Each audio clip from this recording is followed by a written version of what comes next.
Record store owner Rob Gordon is left broken-hearted and embarks on a musical journey through his disastrous love life. He tries to understand what it all means in a bid to win back his true love. Adapted from Nick Hornby's novel, Stephen Frears' High Fidelity performed respectably at the box office and has steadily built a strong following thanks to its writing, performances and one of the all-time top 5 movie soundtracks. My name's Luke, and with me are Matt. I wasn't interested in Penny's nice qualities, just her breasts. And Westy. Hey Rob, you fucking asshole! Did All the Right Movies watch High Fidelity because we were miserable, or were we miserable because we watched High Fidelity?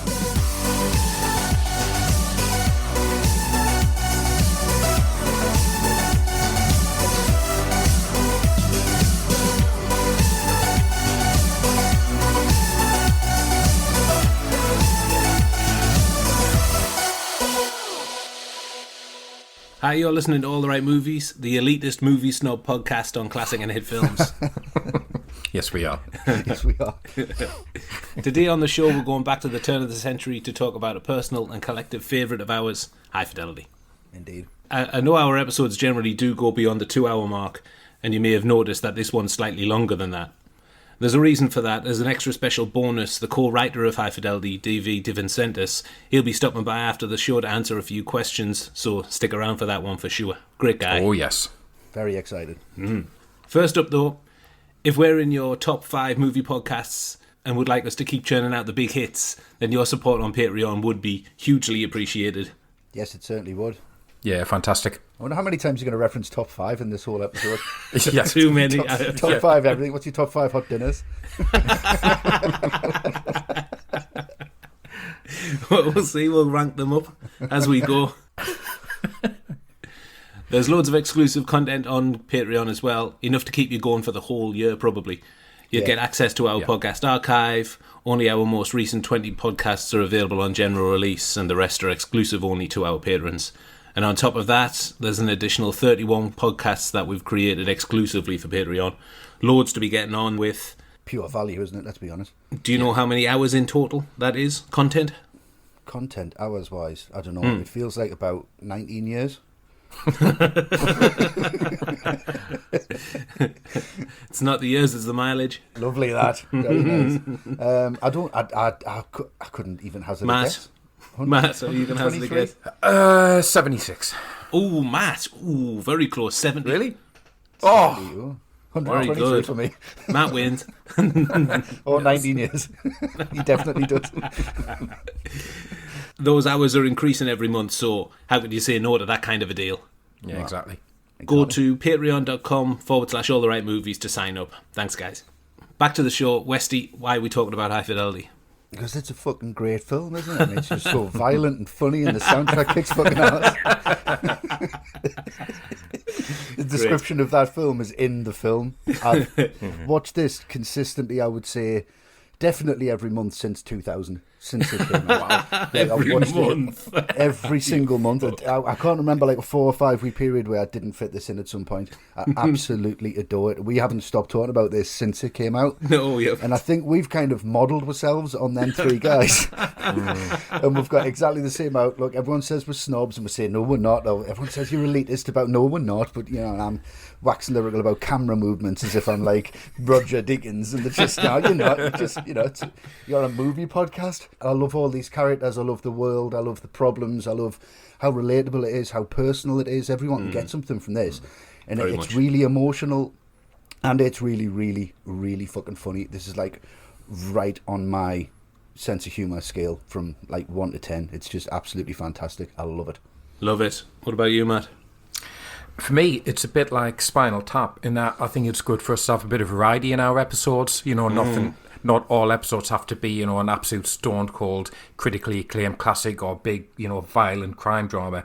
So to do an episode on a romantic comedy, I think that's good for us. And in terms of the genre, there are so few romantic comedies that have like the depth of writing that this one does, and that has the quality of direction and the quality of the acting. It's just a cut above so many others in that genre. And I think it's a film that's still not quite as appreciated as it should be. I know obviously it won the poll against some pretty big hitters, so it is obviously popular. But I think a lot of people take this film for granted. That just think, oh, High Fidelity, yeah, that was okay. Actually, it's just there's so much more to it than I think people give it credit for. So it's always a treat to watch, and I think it's great just to kind of give it its moment to shine here. Yeah, absolutely. You mentioned it there, Matt. I'm stunned that it won the poll, to be honest. Yeah. And if you don't know, listeners, we choose 4 films for each episode and put them on a Twitter poll for them to duke it out. And we always put a couple of big hitters in there with some personal favourites that weren't like massive successes, just to see how they fare against the big boys. Yeah. And High Fidelity came out on top against the likes of Braveheart, Night of the Living Dead, and I just did not see that coming. No, Big that's a surprise. great surprise. I'm like you two fellas. I absolutely love this film. I saw it when it came out. I've watched it consistently for the last 21 years. Not every month, but pretty often. You fucking liar. There's just something very comforting about the film for me. I always go to it if I'm feeling down. It always makes me feel happy. So, in keeping with the theme of the film, top 5 things I love about High Fidelity. There's another one for you, Westy. There it is. There'll be on market down. I'm a big fan of John Cusack, and I think it all stems from this film. Grosse Point Blank as well. Yeah. I think Jack Black, pre-fame, he's great. I don't think he's ever been funnier. No. The writing's amazing. I think it's really perceptive about love and relationships, and like you were saying, Matt, something that's kind of lacking from the majority of romantic comedies. Yeah. I do love a good supporting cast, and this ticks the box. From Lily Taylor to Lisa Bonet, they all have small parts, but they all really stand out. Yeah. And as you quite rightly said, Westy, the soundtrack kicks fucking ass. Yeah, it really does. High Fidelity was produced by Tim Bevan and Rudd Simmons for Touchstone Pictures and Working Title Films, distributed by Buena Vista Pictures and released on the 31st of March 2000. Filmed on location in Chicago, it was co-written by John Cusack, D.V. DeVincentis and Steve Pink, and directed by Stephen Frears. It stars John Cusack, Eben Yiler, Jack Black and Todd Louiso. You ready? Let's get it on.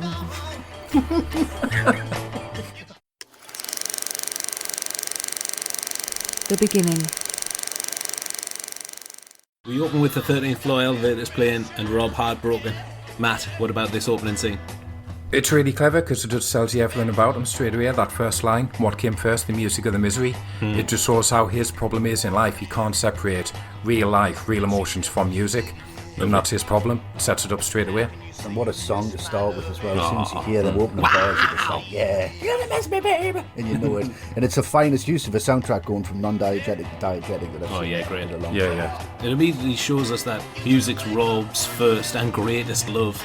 The first thing he does when Laura leaves is reach for his headphones, and the song that's playing, the kind of like angry music you might listen to shield yourself from heartbreak, and the lyrics are the words of defiance, you're gonna miss me, baby. Yeah. What a start.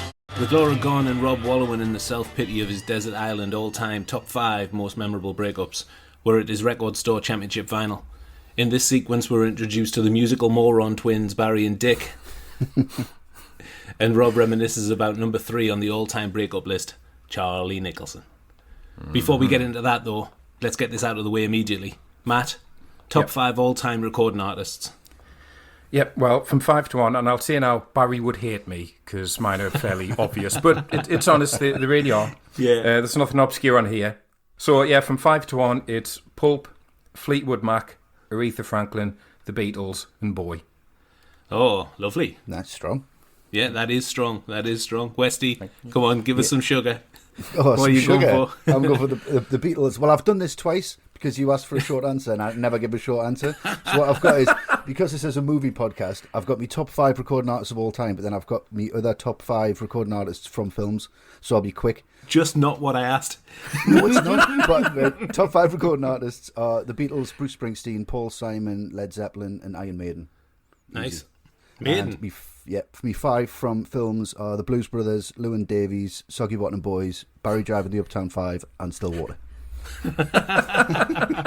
Amazing. Lovely. Very nice.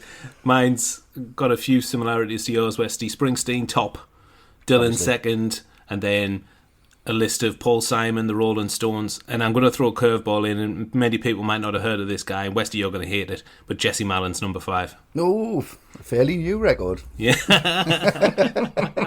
Thrown in with a list of old classics. Very pussy. Pussy. In a minute. Right, okay. Self-indulgence over. Westy, Yeah. what do you think of this sequence It's championship vinyl. Well, I mean, it's just brilliant. Like, well, as soon as you're in that shop, it's just the perfect record shop, isn't it? Oh, amazing. Oh, I love all the stickers of the local Chicago bands that are in there. I love the posters that are on the walls. I love the introduction to both Dick and Barry. Dick's great when he just walks in and he's almost surprised Rob's there. He's like, good morning, Dick. He's like, hello. He's just so like, and there's that discussion between Dick and Rob is basically reminds me of our relationship, Luke, because every time, like, when I used to come over, every time we used to be out, and I'd be like, have you watched that film, or have you listened to that record yet? You're just like, yeah, I quite haven't absorbed that one yet. And I'm like, I'll tape it for you, and you're like, yeah, okay. I'm like, I'll just tape it for you, and like, you're just like, yes, Westy, shut the fuck up. Okay, fine, Westy. Yeah, fine, just tape it for us, man. I'll never listen to it. Humour is. But that's what that reminds us of. And then when Barry comes in, and he's just, it's like, holy shit. Who is this guy? Literally intersects the New Balance Sebastian. So many little bits in this film that I just use in everyday life, and one of them is when Jack Black's like, you just had to fucking ruin it. Like, I do that all the time. See, you say to myself, like, if I burn a pizza, I say, Westy, man, you just had to fucking ruin it. Were you fourth wall breaking as well when you say that? All the time. I turn to my side as if I'm looking at a camera, and then just like, I had to fucking ruin it. Top 5 pizza toppings. I'm not doing that. I love the shop. I love the opening. I love the way the relationships are built between the characters. I think it's absolutely brilliant. What about you, Matt? Much the same, really. I think this introduction of these characters who are going to be so key, it's just so well done because you get that instant sense of their relationship with each other. So as soon as you see Dick, you see how needy he is to get like Rob's validation on Belle and Sebastian. Mm-hmm. He has to know that he likes it as much as he does, and that sums him up brilliantly. And then Barry comes in and it's like a bomb going off. Yeah. Just like everything that's nice and calm and quiet about this start of the day, just all up in the air because Barry's straight in there, and it's hilarious. And the thing about this film, everything about it just feels so truthful. Yeah. And this just absolutely nails that kind of bickering but affectionate relationship you get with co-workers. I mean, Wesley, me and you worked together for years at the cinema, and all these bits of this film just reminds me of all our shifts together. Like when you'd have those like long periods of downtime when there wasn't anything going on, and this is how we would fill the time. Yeah. Just talking about lists in films and getting angry at people whose taste didn't tally exactly like ours, just judging everyone. It's just so truthful, it's so close to home. Just people going into shit films and were just like ripping the tickets and like, yeah, right. Yeah, wasted your money there. People on first dates, ooh, I tell you what, that's not going to end well. Top 5 first dates. It's true that and the film just gets that. You get that history of these characters straight away. You know this is how they spend their day, talking about mixtapes, getting angry about opinions, debating like the Righteous Brothers, you know, what's wrong with them, what's right with them. And I love the fact that like when Rob addresses the camera and he tells us he only hired them for 3 days, but they turn up on the days off anyway. Yeah. That just tells you exactly what type of people you're dealing with here, because that's one of the themes of the film, isn't it? It's about getting that balance between stuff you're passionate about and the rest of your life, right? And these guys don't have that balance, right? And you see it most with Barry, I think, like when he has a go at that guy buying the Stevie Wonder record. I mean, he's totally obnoxious to him, called him an ass muncher, but it is funny. Like when he goes, bye-bye. Like when the film walks out, I absolutely love that. The dialogue's really zippy. It's filled with jokes, but they don't feel like jokes, which is really great. Yeah. And I do like that at the end you do get that in joke when he's having a go at Rob about wearing a Cosby sweater. A Cosby sweater. Because obviously Lisa Bonier's in this, and she started her career on the Cosby Show. Yeah, nice touch. Fantastic. Very nice. That I just call to say I love you part. One of my favourite parts in the film. Barry's just so funny here. He's accommodating him at first. I just got to say I love you. Yeah, we have it. Can I have it then? No. Do you even know your daughter? But I wholeheartedly agree with Barry here. Like Stevie Wonder made Superstition and Living for the City, and then 10 years later he made this trash. Yeah. But also, that's his biggest selling record by a country mile. I just got to say I love you. It's insane. It's awful. It is awful. But my question is, why would this guy be looking for that record? It's a single, first of all, not an album. And presuming this is set in modern day, which it is, like, that was released 16 years ago. Barry's totally right. There's no fucking way she likes that record.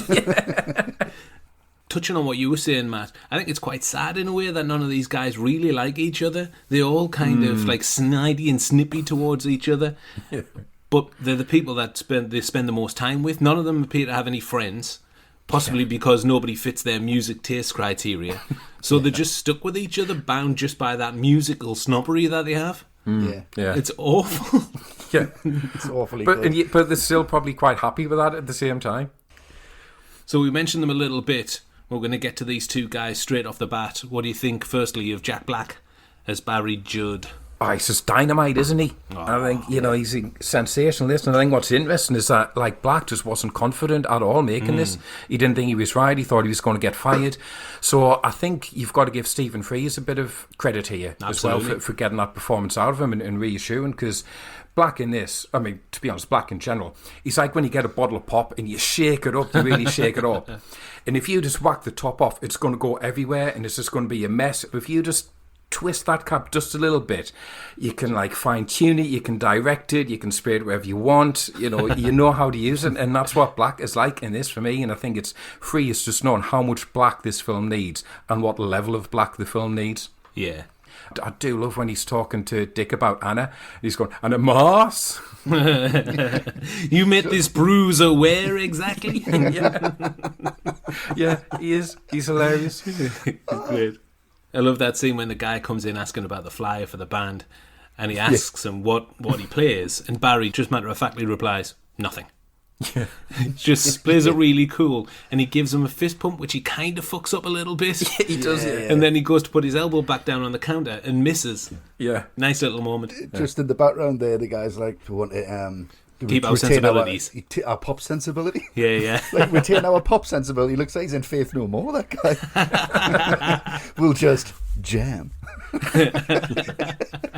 Jack Black is always Jack Black. It is hard when he does go a little bit too far, like a wind-up monkey. He's like a Tasmanian devil, isn't he? He's just like, you got it. And Frears does control him really well, and I think when he's acting around Cusack, I think it elevates him as well, because I think it's Cusack's reactions to him that would be our reactions to him, where he totally loses it. Like, he grabs him at one point, he's shaking him, say, I will fucking suck your nose.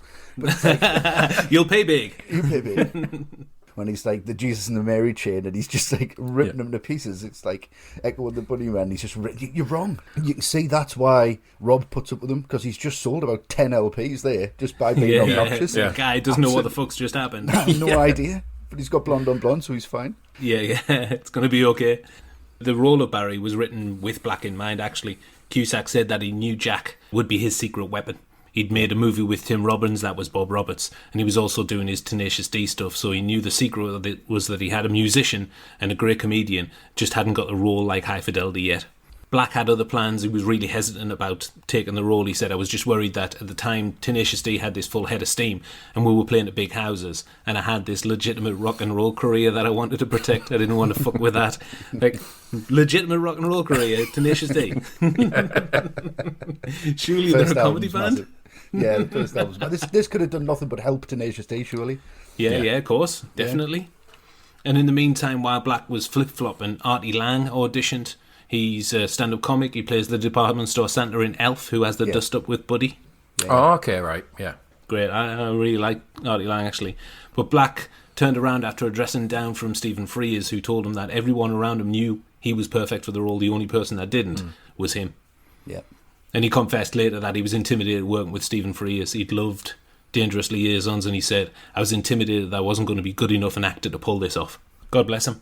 God bless him. What do you think about Todd Louiso as Dick Westy? Todd Louiso is fantastic in this. He's so understated. He's so fucking fragile. No, he's a timid little creature, isn't he? Like, he'll do anything for anyone. And I imagine his mixtapes are just like fucking amazing. Like, everything will be written perfectly. Oh, yeah, everything will be in very the right meticulous order. My favourite, well, I love lots of scenes with him in, but one of my favourites is when Rob's reorganising his records. And he's like, he wants to stay. Yeah, not alphabetical. He's like, no, autobiographical. It's when he's like, no fucking way. That's so good. And he's like, you shouldn't keep them piled up like this because the pressure. He's like, I'll see you tomorrow. Fantastic. Yeah. Fantastic. He's great. What I love about the character is that he's completely the other side of this musical moron twins coin. He's the direct opposite to Barry. He's shy and introverted and sensitive, and Barry's just none of that. But they both have this musical snob thread running through them, and it makes it believable that the two of them would be able to work together without killing each other. Yeah. There's a really nice moment where they're coming up with the top 5 records to play at Laura's dad's funeral. Yes. And Barry says you can't always get what you want, and Dick says immediate disqualification because of its association with a big chill. Yeah. And Barry says, oh my God, you're right. And probably the only time they agree on something. Yeah. When no one else is around, though. Yeah. Rob's not there. Yeah. And I like this little moment that you said he shares with Anna Moss. He plays the stiff little fingers, and somebody asks him if it's a new Green Day, and he throws her this look like, some people. I'm totally right. I love that. Yeah, great. And I do like that he finds love, and although Barry does take the piss, he's genuinely happy for him and smoke that ass. Yeah. Yeah, he is. Great. Very good.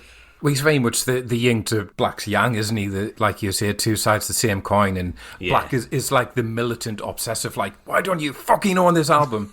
Whereas Dick, the complete opposite end of the spectrum, I mean, Westy mentioned his mixtapes. He will put together an album for you, but just so you get like the complete picture, he'll put on all the B-sides, even all the deep cuts. All the deep cuts. You'll find some lyrics. obscure live sessions he's found somewhere, and he'll put them on for you. But he's also the type of guy, like, when he does that, he will expect you to listen to it as soon as he can. And give you a critique of it when you come back. Yes, like he does in this next morning. Can't understand why Rob hasn't listened to that album yet or give him his full review. Yeah. That's the type of obsessive he is. But I like how that contrast is just how uncomfortable he is talking about anything other than music. Like when Rob tells him he's broke up with Laura and he asks him to tell Barry. It takes him about half an hour to say, yeah, okay, I'll tell him when I tell him about the other stuff. He can't process it. It's not a problem. Yeah, I like him a lot in this, and I think it's mainly because how well he contrasts with Jack Black. Totally Agreed. The role was initially offered to David Arquette, who turned it down. And also, Philip Seymour Hoffman was a name mentioned. The great Hoffman. Surely just mentioned, though. Yeah. So surely it was, I'd love to get this guy in there. Well, there's no chance. So let's go with Louiso. He would be good as Barry, though, wouldn't he? He's a bit like Lester Bangs. Well, Almost Famous came out the same year. Yeah. I did, yeah. There were 2 sets built for the film, Rob's apartment and Championship Vinyl. And the set decorator had bought an old record store and shipped all the vinyls to the set. And David Divan sent us, the co-writer, he loved the set. He said it looked authentic as hell and it was stuffed full of all these records, posters of Chicago bands. He was dead proud of it. And he brought in the production consultant, Dan Koretsky. He came in and he was proud as a peacock at this set. And Koretsky said, yeah, I mean, it all looks great, but what are these fucking records? Well, the set decorator had brought a Christian record store. So all the vinyls were like prayers and hymns and shit. Horrible. Fucking Creed in there. Yeah, Best of Cliff Richard. So that weekend, the two of them went out and bought like hundreds of records, A to Z, Aussie, to put in front of the record bins. So in the film, behind like Brighter Later and Blonde on Blonde, what's going on? Are things like The Lord is my shepherd and abide with me. I just call it Say I Love You. And moving on, we've got a question from one of our patrons. That's Brio de Paris. Hello, Brio. Hello, Brio. If you're a patron of ours, you get to ask us a question which we'll answer on the show. His question, very, very simply, what would the name of your record shop be? I'm going to go first here. Okay. And I'm afraid I'm going to have to be terribly boring, but I've had discussions like this in the past many times, so my answer I knew immediately. It's Top 5 Records. Always has been, directly influenced by this film. Fair enough. That's the name of Rob's label, though, isn't it? You've just stolen it. Yeah, well, yeah. I know, but that's fiction. You just have 5 records in the shop. What about you, Westy? Mine is based on the last 2 podcasts that I've done, and the fact, again, that this is a movie podcast, so I don't want to get too musical about it, but I would call it The Vinyl Cut. Oh, nice. Very nice. I've just done Blade Runner, I've just done Apocalypse Now, and that's kind of still in my head, so I would call it The Vinyl Cut. Very nice. Lovely. What about you, Matt? Because Frank Zappa had a 1969 album called Hot Rats, mine would just be Hot Mats. People might not think that's a record store, though. Well, you know, they're coming on a Saturday. Something special out the back for them. Yeah, through the curtain. Hot Mats. Very nice. That's great. So following this sequence, Rob does some autobiographical soul searching before going to see the ultra cool singing sensation Marie DeSalle. We're looking at the sequence that see our friends listen their top 5 side ones, track ones. DeSalle visits the store and Laura's friend Liz tells Rob that she doesn't think much of this Ian guy. Westy. This whole section is just so good. Like, but I need that Marie DeSalle EP. Like, the track listing's outrageous. She does My Heart Will Go On and Ghostbusters. Like, Ghostbusters. I need to hear that. That's amazing. 911 is a joke. Yeah, it's crazy. But if she covers Peter fucking Frampton that well. But yeah, I love the fact that there's that really nerdy guy looking for, is it Captain Beefheart Save His Milk, like the French import? Yeah. Let's see.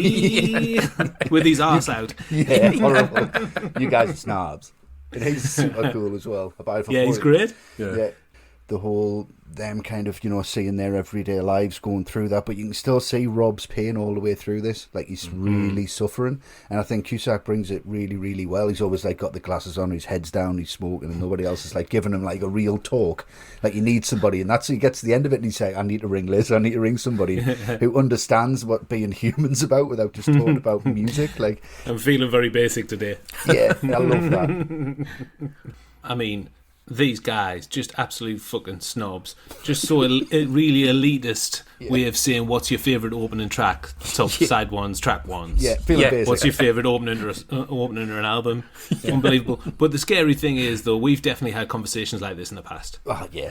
100%. Definitely. Not just in the past. Like yesterday. There's one coming up tomorrow. And I was going to put this in as a question, what's your favourite top side ones, track ones? Yeah. Like self-knowing, of course, but that puts far too much pressure on us to sound like diverse and interesting without saying like the opening track of the best of the Beatles. Smells like Teen Spirit off, never mind. How about fucking Beethoven? What about you, Matt? What do you think about this sequence? Yeah, I mean, it is, like you guys said, it's just that classic debate to have. It is the type of thing you would do during downtime when you're working and nothing much is going on. Go on then, what are your top 5? And it is great just how delighted Barry is by Rob's obvious choices, just winding him up so much. Like, if Rob had really thought about it and had some really interesting picks, Barry would be pissed off, I think. He enjoys more the fact that he can think of better ones than Rob can. And that line about Beethoven, that's so funny. That's one of the best lines, it really is.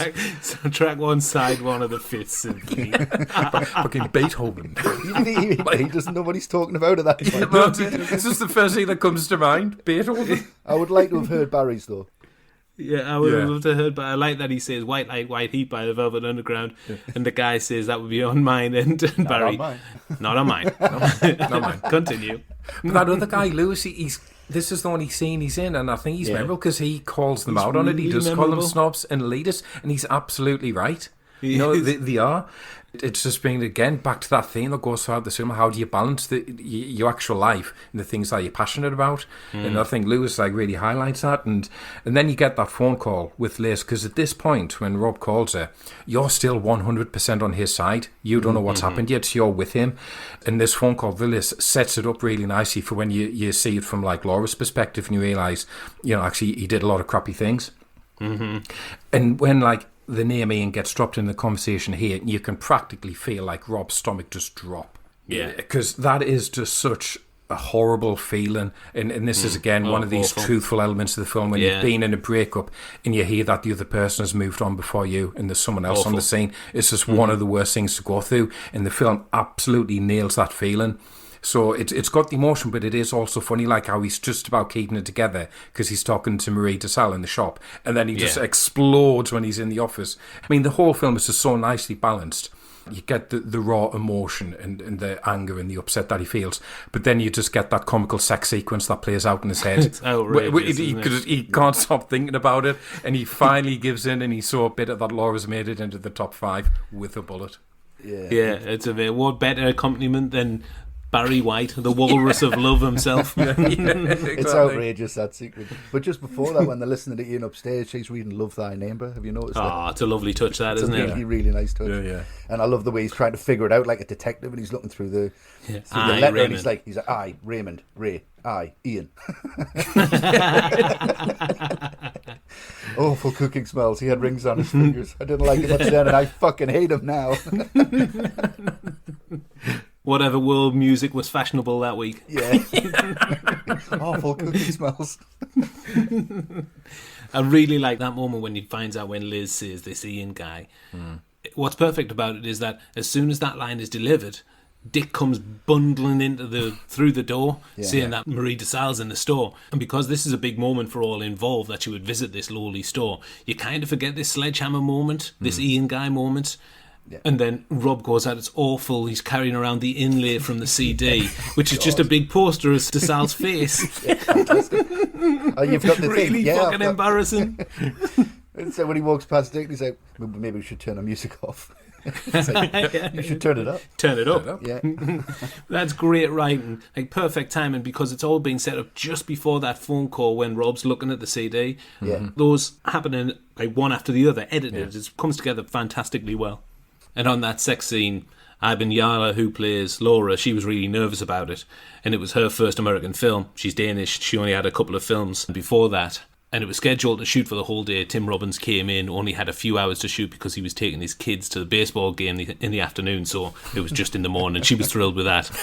But Stephen Frears cleared everyone out the room and called in all the women on set to direct this scene. He said, "You're going to make it the steamiest, sexiest, funniest sex scene we've ever seen."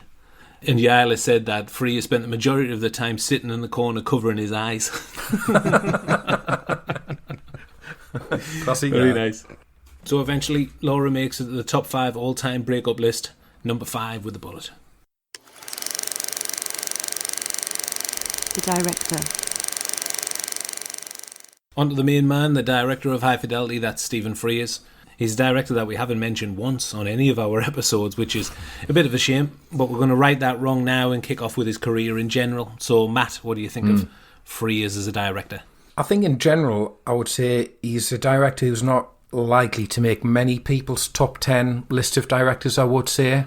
And I think that's because, and I don't actually mean this as a criticism, but he's a bit of an invisible director. I don't think there's any film you can really hold up and say, this is what a Stephen Frears film looks like. Yeah. This is what it's all about. He doesn't have that kind of distinctive nature to him as a director. But what I think he does have, he has a really accessible quality. And I think he's someone who just seems really interested in people and what look like interesting stories to him. And he seems that he's very comfortable, not necessarily trying to push the boundaries of cinema, just telling a story that he's found interesting. And sometimes that's in TV as well as cinema. I mean, I don't know if you guys saw it, but Quiz last year, which was the drama about the Who Wants to Be a Millionaire scandal. Right, yeah. The guy who was cheating. Saw it, yeah. He directed that, and I thought that was really good. I think you have to respect him for the fact he's been going for 40 years now. He's actually, had decades and decades of work. He's been going so long that actually there was a number 1 in the 60s, Lily the Pink by Scaffold, and he's mentioned in the lyrics because he worked with him. Really? Yeah. Wow. Mr. Frears had sticky out ears. That's a reference to him because he worked with him on like early promo stuff. So he's been going a hell of a long time. And I think he's someone, if you start listing his films, you'll get the ones and people go, oh, that film, oh, I really love that. So, I mean, he made The Grifters. The Grifters is great. It is. Dirty Pretty Things, I really like that. Yeah. The Programme, which was the film about Lance Armstrong a couple of years ago, about the doping scandal, that was really good. So he's always got a very steady and a very confident handle on his films, even if they're not very distinctive as such. So I'm never going to be sat here going, can't wait to see what the next Stephen Frears film is. No. Not even Stephen Frears has said that. Well, exactly, yeah. I get the impression he's probably okay with that. But if I see he's doing a film where I think, actually, that sounds really interesting, I'm going to be very confident that he'll handle it well and I'll be entertained. Safe pair of hands. Yeah. Yeah, I'm exactly the same. He's very much an actor's director. He's very much a character director. He's very much a fan of story over, his name and lights. He's kind of the opposite to Ridley Scott. He's just, Ridley Scott's so visual. Frears is not. He's quite introverted, and I think he wants to look what's going on with emotion and with character development and with human relationships, like Matt said. I mean, Dangerous Liaisons, brilliant. Dirty Pretty Things is great. I saw The Queen and I didn't quite get it. I would have put money on you not liking that, Westy. Yeah. This, for me, far and away is his best film. And you wouldn't even know it's a Stephen Frears film. Mm-hmm. Yeah, I think he's someone that I've never really delved into, and I'm sure I will do after doing this podcast, he seems equally at home with kind of like underground art housey films and mainstream pictures. Although this, and probably like you said, Matt, The Grifters, probably as mainstream as he goes, really. Yeah, I would say so, yeah. Say that Dangerous Liaison's probably his most highly regarded work. I've seen Mary Riley, I quite like that. I've seen an early film of his called The Hit from 1984, starring Terence Stamp, John Hurt, and a really, really young Tim Roth. Was fine. Not fantastic. I'll probably never go back to it, but still a decent effort. He's won a lot of awards, but at the big three, the Oscars, Golden Globes and BAFTAs, he's been nominated several times, but missed out every time. Shame. Kind of reflects what you two guys have been saying. Yeah. So, Westy, what do you think of his work on High Fidelity? Well, like I've said, I think this is above and beyond his best for me from like what I've seen, which is quite limited. And like you, Luke, I think I will be checking out more of his work, because I do think there'll be some hidden gems in there, and I think he's got control over the whole thing, to the fact of, you know, he can take Jack Black where he wants to and he can rein him in. He can let Cusack go as far out as he needs to go, and then he can bring him back. It seems to get a consistent performance from every single actor in the film, no matter how flamboyant they are or no matter how quiet they are. Like even the skate fuckers, even them two, you know, they're brilliant. He raises the game to them and they're pretty funny. Everyone kind of works together, and I think this film to me feels like a real community and a real team effort. And I think that's what Frears does, and he kind of brings everyone together, and then you feel part of that, which is, I think, is why it's so comforting, and they're not scared to explore the emotions that they... I mean, there's really big themes in this film, big fucking issues here, but it never feels like it's overpowering, and I think that's what Frears can do. Yeah. He can take that emotion and make it understandable, but at the same time, not as painful as it should be. And I think that's what he does here with aplomb really, really, really well. Yeah. I think that he's got such a lightness of touch that you don't really notice his work here. And I think that's perfect for this material. Yeah, absolutely. I think he was aware that the source material and the screenplay were that strong that would pretty much all come together. All that he needed to do was kind of be a safe pair of hands with a load of experience to steer the ship in the right direction. And that sounds like I'm downplaying his involvement, but I'm really not. If this was like a I don't know, a Tony Scott film or something like that. I mean, obviously that's ridiculous. But if it were a director like him, we know his trademarks, and that would have been a completely different film, detracting from the narrative, the characters, and it would have dominated the whole thing, and that's not what this film needs. It's harder to do, to have a complete control over it, but at the same time step back away from it. Exactly, yeah. Control. Yeah. And this material needed someone like Frears to make it what it is. Example being that scene that I've just said about DeSalle coming into the store at the same time that Rob gets the call from Liz. That's executed perfectly, and for me that's Frears who's brought that all together. Obviously it's in the writing, but he's brought it all together. It's probably a bit underrated, I think, his direction here by a few people, because what he does is quite subtle in a lot of ways. But I think once you kind of dig in it, you realise what he's brought it. I mean, first of all, he's 59 when he makes this film. And before this, he's done Dangerous Liaisons. After this, he does The Queen. So these really stuffy, highbrow films. Yeah. There's no way that it would seem that he would be completely comfortable with a film that mentions the likes of Bill and Sebastian in the Beta Band. Yeah. And yet he is. It's like this film, it should be like your dad trying to talk about music. Like, oh, Stereolab, what's one of them? No Tony Bennett, are there? That's what it should be like. It just shouldn't be something he's comfortable with at all. Tony Bennett, like... Yeah. And the second thing that I like is this film, it's so dialogue heavy and it's so like based in the characters just talking. It could be really stagey, it could be really theatrical, it could look like something that should be on TV.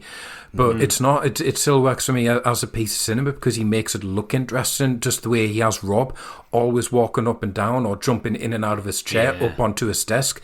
You know, it's never static for something. I mean, this could be basically, it could look like a feature-length episode of Friends, but it doesn't.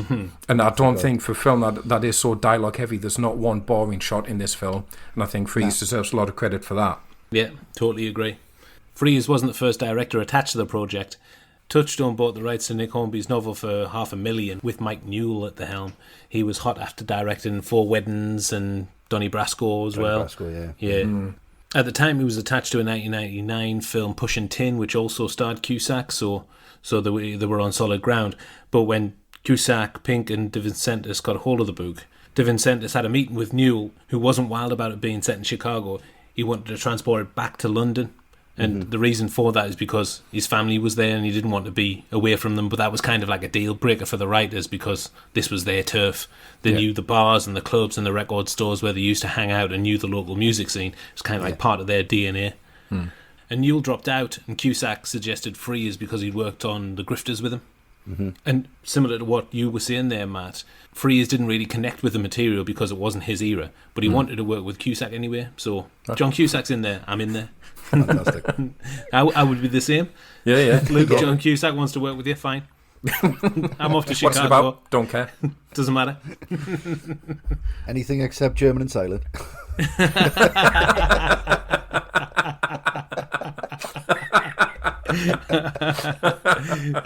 Lovely. And Cusack suggested that Frears speak to Nick Hornby. And Hornby tells this great story where there was this kiosk at Arsenal Underground Station in London where he used to buy his cigarettes. And he was there one day, and the guy who ran the place handed him a piece of paper and had written on it, "Phone Stephen Frears on this number." And just out of the blue, he wasn't expecting this at all. And the story goes that Frears knew somebody who was a neighbour of Hornby's, and Frears asked him to get this note over to him. And the neighbour knew where he bought his cigarettes from, so gave the note to the kiosk owner. Amazing. And then gave him like totally covert up, which Frears has no recollection of whatsoever. Yeah, it sounds like a Nick Hornby novel. If he's Nick Hornby's neighbour, why doesn't he just go next door? Well, this is it. Just put through his letterbox. Just wanted to complicate matters, give it that extra step. Like a spy novel? What? Yes, next door, you just knock on. Working with Frears, Vincent said that he learned the greatest lesson a screenwriter can learn, that the script is never done. You think it's perfect and fully formed, but ideas don't stand still. The more you think about them, the better they should form. And this is why the writing team has such a direct influence and creative involvement, because Frears had them on set, working on the script, pitching in ideas all the time, and they are credited as co-producers on the film. And that happens in general as well. The cast and crew all said very nice things about Frears.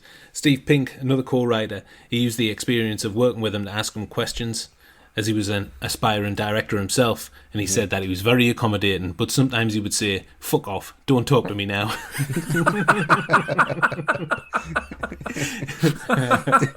Did he not leave a note for the guy where he buys his fish and chips? Fuck off.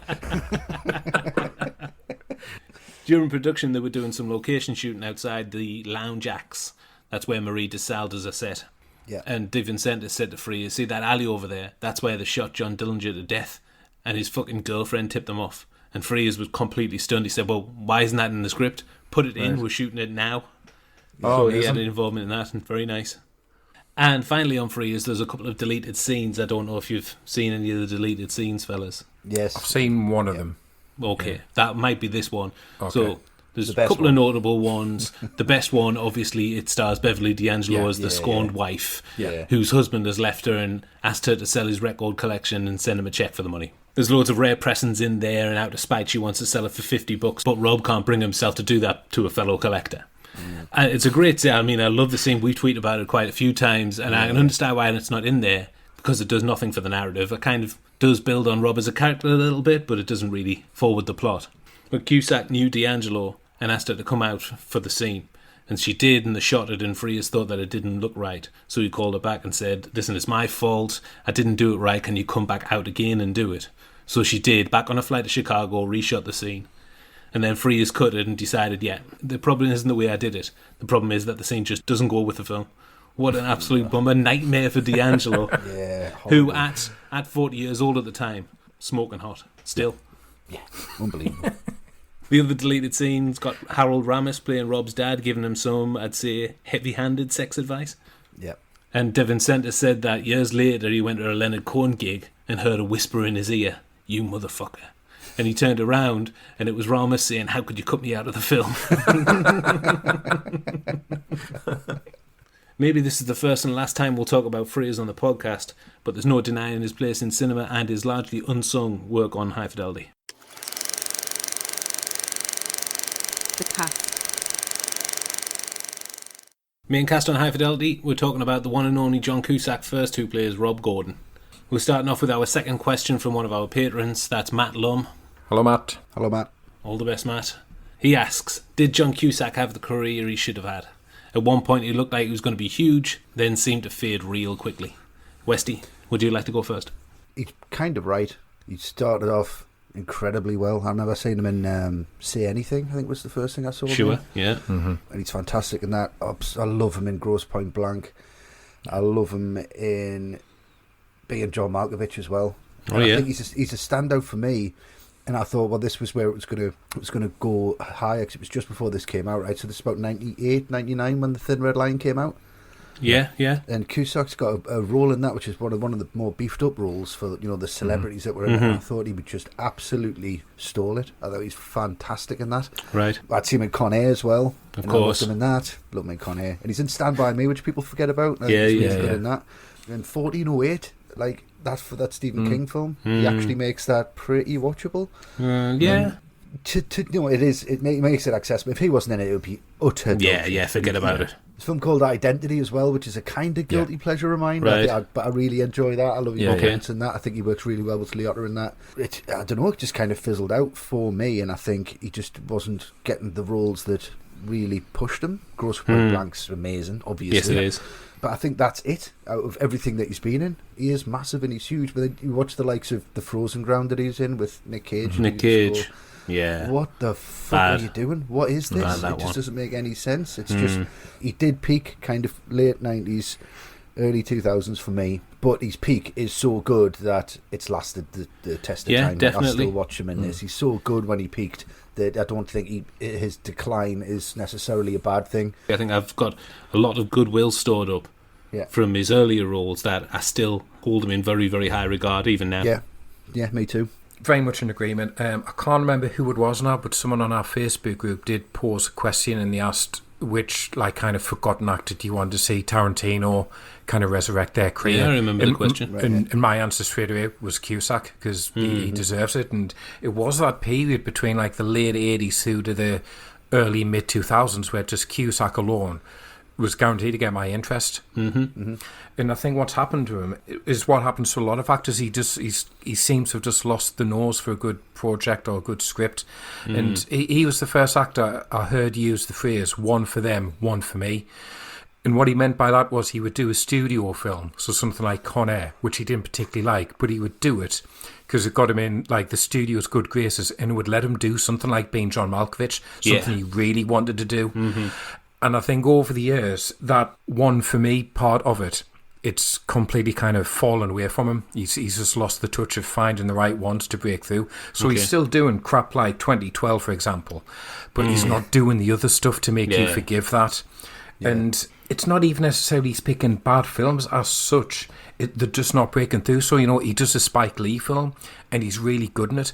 Chirac. But it's not Black Klansman, is it? Which everybody loved and everybody wanted to see. It's Chirac, which barely anyone has seen. Or he's really good as the older version of Brian Wilson in Love and Mercy. But when people talk about that film, they only really talk about Paul Dano, who plays the younger version. Yeah. Kind of Cusack kind of gets forgotten about being in that film. And I did read an interview with him last year, I think it was with The Guardian, and he was really honest about it, and he said, I'm not hot at the minute, and I'm finding it difficult to get projects off the ground. Hopefully, like you guys, I've got so much goodwill for him. I just hope that he kind of just gets his touch back, and he just finds that right project that does work for him again, because he's a big miss at the minute, I think. Yeah. I agree. When Hot Tub Time Machine came out, people were raving about that, and I really couldn't stand that film. Yeah. Well, I said at the top, a big Cusack fan, and it seems to be like he's been around forever. I was stunned to learn that he was only 33 in this film. That's crazy. Yeah. Because he'd been in movies for almost 2 decades before this. I like his 80s stuff. I think Better Off Dead's good. The Sure Thing is good. See Anything, like you said, Westy. And Grosse Pointe Blank, right up there with High Fidelity for me. Yeah. It's an excellent film. Yeah. Then, since this, it's really been a bit of a disappointment. I was very surprised to find out that he's done about 10 straight-to-video films in the last 10 years. Yeah. That's unthinkable. I was stunned. Yeah. What I do love, though, and Westy, to counter what you've just said, and I'll make no excuses for it, Hot Tub Time Machine. It's fucking brilliant. I'll set it up, you knock them down. It's absolutely amazing. I really got a real soft spot for that film. I love it. I can't get away with it. I just can't. I don't know why. Great. I might try. I'll try it again just for you. Try it again. Okay. I mean, don't try the sequel. That's appalling. He's not in that one though. No. And I do like to kind of think of Grosse Pointe Blank, High Fidelity, Time Machine as my Cusack trilogy. Oh, nice. The big three. Yeah, they're so alike. Matt, what do you think of John Cusack as Rob Gordon in this film? Well, we've mentioned a few times, haven't we? But this, along with Grosse Pointe Blank, it's surely the definitive Cusack performance, I think. And Time Machine. Well, maybe. But he's perfect casting this, and he really is. And you talk about actors who carry like a movie on their shoulders, and this is such a great example because Rob must be front and centre in like 95% of this film. Mm-hmm. Yeah. Like, I think there's only 2 scenes in which he isn't in, I think, when Laura's talking to Liz and the imaginary sex scene. But those scenes are very short, and even then he's kind of cutting in between them. So, And they're in his head at the time. well, exactly. That's it. Yeah. Yeah, they're not even scenes outside of him. Yeah. And you've also got the fact that he's constantly breaking the fourth wall, and that's something that could have ended up really stagey and really theatrical, and to be honest, a bit annoying. But Cusack, he makes it so grounded, and it does end up sounding like you're just having a conversation with a guy. You are just listening, like, talk about his history and these breakups.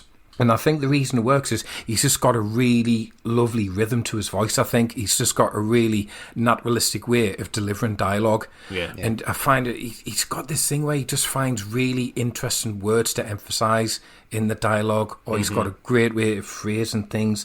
I love that bit where he's listening to things that he does love about Laura, and he gets to that bit where he's talking about when she can't sleep and she rubs her feet together, and he just goes, and it just kills me. And then he kind of looks up at the camera, and he's just lost in that memory for a few seconds Very nice. before he pulls himself back round. I think it's absolutely fantastic. I think that top 5 as well, that's his only top 5, where he expands on each one, each point. Everything else is just a list. But that one, he expands on each point of Laura's. He just gives the reasons for it, He says it's a mystery of human chemistry, like nobody can understand it. And he holds up 4 fingers and just silently says 4. Just Great, brilliant, that. lovely touch. Yeah, and I think it's a really honest performance because, obviously Cusack, he's got charm, he's got charisma, and he's an intelligent guy, but he also does put across all the less likeable aspects of him. You know, Rob can be selfish. He is a bit of a prick at times, to be honest. He's a total dick. He's very immature. And Cusack doesn't hold back in like showing those aspects of him as well, like during arguments or certain reactions to things. But he gets away with it because he's honest enough to admit his failings as well. And I think it's very difficult shades of a character to make it all seem as one. And that's what Cusack does really, really well there. And he properly puts Rob on an emotional journey through the film. I think in a very subtle way, he's a very different guy at the end than he is at the beginning. And that's a lot to do with what Cusack does. Very nice. Lovely words there, Matt. Definitely. What I think is impressive is that Rob is one of like the biggest arseholes ever. I don't hate him at all, and I think that's because of Cusack's performance. He's an everyman, a middleweight in his own words, and I think that he's relatable in that respect, no matter how much nonsense that he spouts about relationships where he's dead wrong. There are some things that he says that in your heart of hearts you know you've done or you've thought, and I think that's what makes the character work for me. Very, very relatable. Yeah, there's just that charisma, there's that ability to break the fourth wall and then come back from that. And I mean, a lesser actor, you would think, is he going to turn to the camera now? You know exactly when he's not going to do it. And you know exactly when he is going to do it. And I think you can't just put a camera in a room and then just do that. That's down to him, purely to him. And he's just got such a command over the audience that he knows exactly what to say, when to say it, and how to say it, like we said, more importantly. You know, there's the intake of the cigarette before he does the these things. One really resonate with me, those kind of moments. Just them little just nuances are just so fucking brilliant. But his performance in this is if he's just not even reading a script. Everyone else around him is just reacting to what he's saying, and he is the script, and it's that fluid. And I don't think, honestly, anyone else could have done this apart from John Cusack at this time. It's just such an original performance in an original film because it just all clicks into place. Really well cast. Incredibly well cast for the material. What I didn't really realise or take notice of when I was watching it, when I've watched it endlessly over the years, is that he's not a very likeable person. No, it's understandable why he's totally unlucky in love. He's not unlucky, he's just a dick in love. Unforgivable at points. It's just like, oh, right, Laura's not sleeping with Ian, so I'll go and sleep with Marie Sal. He's a monster. What? A moment that really kind of highlighted it to me and made me think that John Cusack is absolutely perfect for this, and I don't hate him, and I should absolutely hate him because of this moment, is when he meets Penny, number 2 on the list. Yes. Yeah. And she tells him this horrendous personal trauma that came as a direct result of her relationship with him. And all he hears is that it was actually him who broke up with her, not the other way around. He's like totally self-absorbed, self-loathing narcissist. He's a total fucking monster, but I don't hate him. And also, Penny, she's a fucking dreamboat as well. Yeah. Yeah. She's a delight. Lovely. Yeah, she is. But he makes it all about him. Yeah, and he's like, oh, that's another one I don't have to check, please. Another one I don't have to worry about. I should have done this years ago. Should have done this years ago. Check. A major part of the film is listing, obviously, we've been doing a top 5s. He doesn't list his favourite records, but the decor in his apartment may give that away. On the walls, there are 5 framed albums that people suggest are his favourite albums. Right. Do you know them, Westy? I don't. I think I know one of them, but that'll just spoil it. So if you go for all the 5, Okay, they are. can you rank them? Can you put what you think would be his top 5? Okay, well, what, 5 for his what? or mine? Yours. That's more interesting. Mine? Yeah. Okay, right. Okay, so we've got Double Nickels on the Dime by the Minutemen. Never heard that album. That's 5. Obviously. Be worried if it wasn't. Goo by Sonic Youth. That's just noise. That's number 4. It's Sonic Youth, wasn't it? Wild Honey by the Beach Boys. I'll put that at number 3. Tonight's the Night by Neil Young. I'll put that at number 2. Maggot Brain by Funkadelic. Amazing album. Number 1. Yeah, huge. And Joan Cusack, John's sister, she plays Liz. Laura's at first sympathetic friend who soon concludes that he's a fucking asshole. Do you know how many films that John and Joan have starred in together? 12. Ooh, it's 10. Oh, Double figures. nice. How about fucking Beethoven? Track 1, side 1 of the 5th Symphony. Our final performer in this section is Eben Yila. She plays Laura. I'll admit that I had to Google the pronunciation of her name and listen to the audio of someone pronouncing it. And further still, I've even had to write it down phonetically so I don't fuck it up. Can I not just call her Laura? That's how I'm going to refer to her. Matt, what do you think of the actress that plays Laura in the film? Her performance here and the character of Laura in general, to be honest, it's one that I do struggle to nail down. Okay. Precisely how I feel about her. I mean, I think for a start, the film very deliberately stacks a lot against her from the very beginning. Because when we first meet her, in the middle of her horrendous breakup, so she's miserable as sin, angry, it's just not the ideal way to be introduced to a character. Like, even if it becomes very justified that she is, like, sick of Rob's shit. But it's just not a great introduction in that sense. And then you get Rob flashing back to these, like, idealised versions of all his past girlfriends. And she doesn't really stand a chance of living up to those. And I understand why the film is doing that, because the point is you can't live life like that. You can't have these idealised versions in your head where you conveniently forget all the shit that they've done and, you know, the reasons why you're not with them, because that's not how real life works. It doesn't matter that, you know, Charlie looks like Catherine Zeta-Jones. There's still a reason it didn't work out with her. I think it just puts Laura in a position where, for me, I always feel like she's playing catch-up.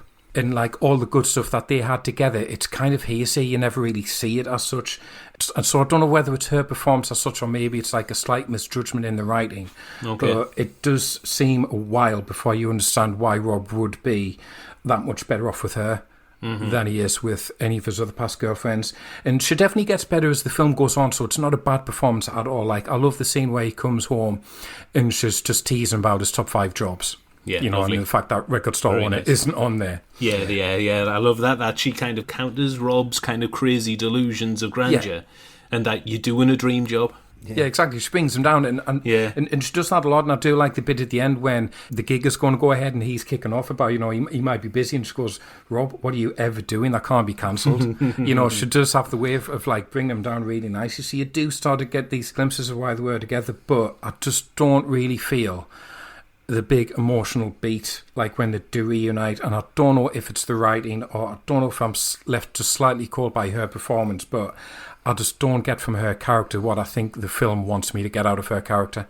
Well, there were a few comments on Twitter that have Yaela down as the weak link in the film, and that she was terribly miscast. Some of the comments, and she does seem to stand out from the rest of the cast for me. And similar to you, Matt, I can't quite put my finger on why. Yeah. Maybe it's because she's not a familiar face, unlike the majority of the cast, and it seems like such a left field choice to have this unknown Danish actress in the second lead, who we've never seen since or before. No, never seen her in anything other than this. I suppose her scene is the one where Rob is outside and she's at Ian's, and I can feel her emotional anguish here. She still loves Rob, but she knows that he's only going to continue to bring her down if she stays with him, and the easy thing to do is say yes and fold and go back with him, and not doing that's really painful. So I am on board with her in that performance. I don't think she's fantastic, but I don't think she deserves the criticism that I've seen, and I do totally buy her that she'd be in that relationship with Rob. That character, that person will be in that relationship with Rob. What I don't like about Laura is that tiny little fringe that she has.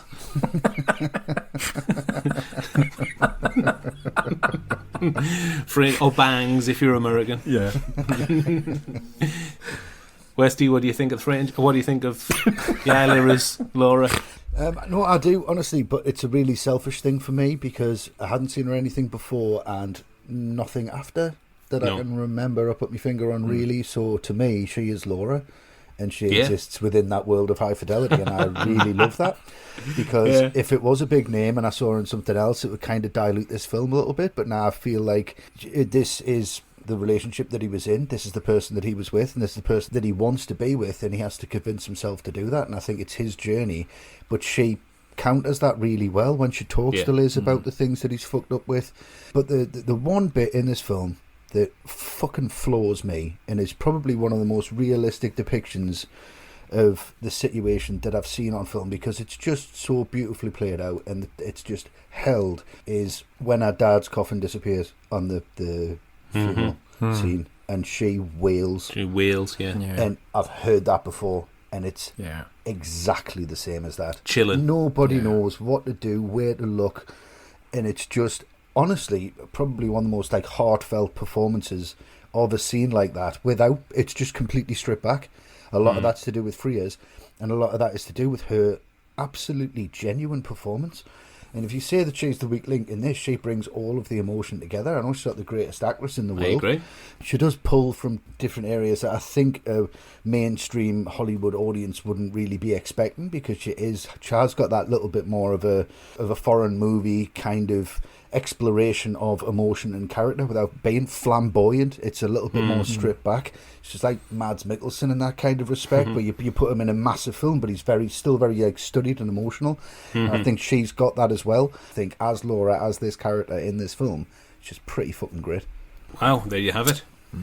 Yeah, in your face, negative comments. In your face, negative Twitter. Come at me, bro. Actually, don't. Actually, please don't. Please don't. I can't take it. I can't take that kind of a rejection. They were really struggling to cast the part of Laura, and the names weren't leaping out at them. Frears was at the Berlin International Film Festival, and Yaela was there as part of the entourage for Danish film Mifune, which won the special jury prize. She was at a party and saw Frears. She loved Dangerous Liaison, so went over to talk to him, and after 5 minutes he turned to her and asked if she'd be able to act in English and do an American accent, and obviously she said yes. She gave a number and thought that would be the last she'd hear from him. And that was until a week later when he called, asked if he could send the script, and asked if it was alright if John Cusack called as well. I think, again, Stephen Frears asking me that. Yeah, fine. Get him on the phone. Just don't even know it with me, tobacconist.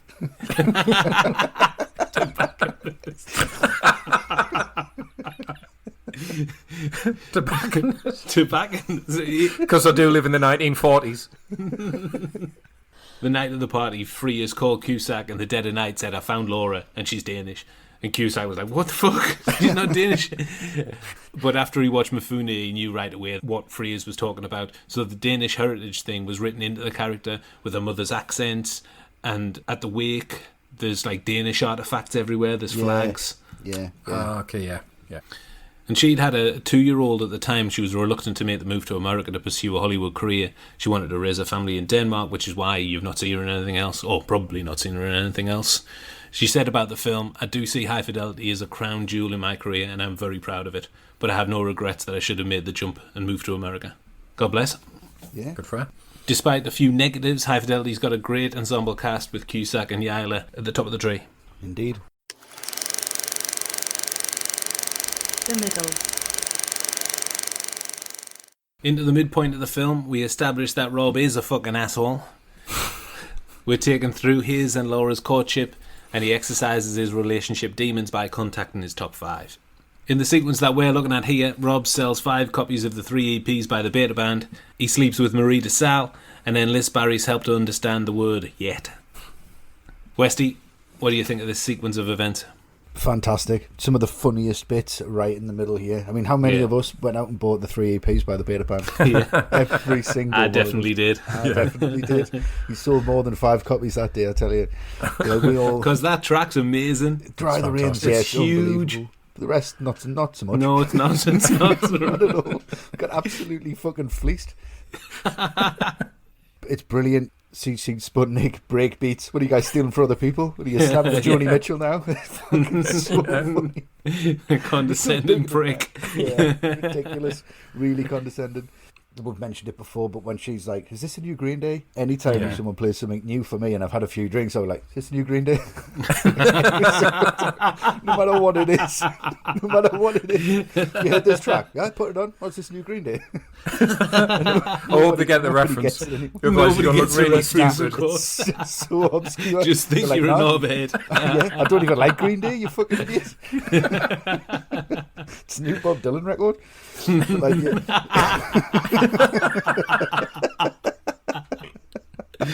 Does it sound like the new fucking Green Day? but this for me is the biggest moment where Rob's an absolute dick and just goes straight off and sleeps with Marie DeSalle. It's unbelievable, How, isn't it?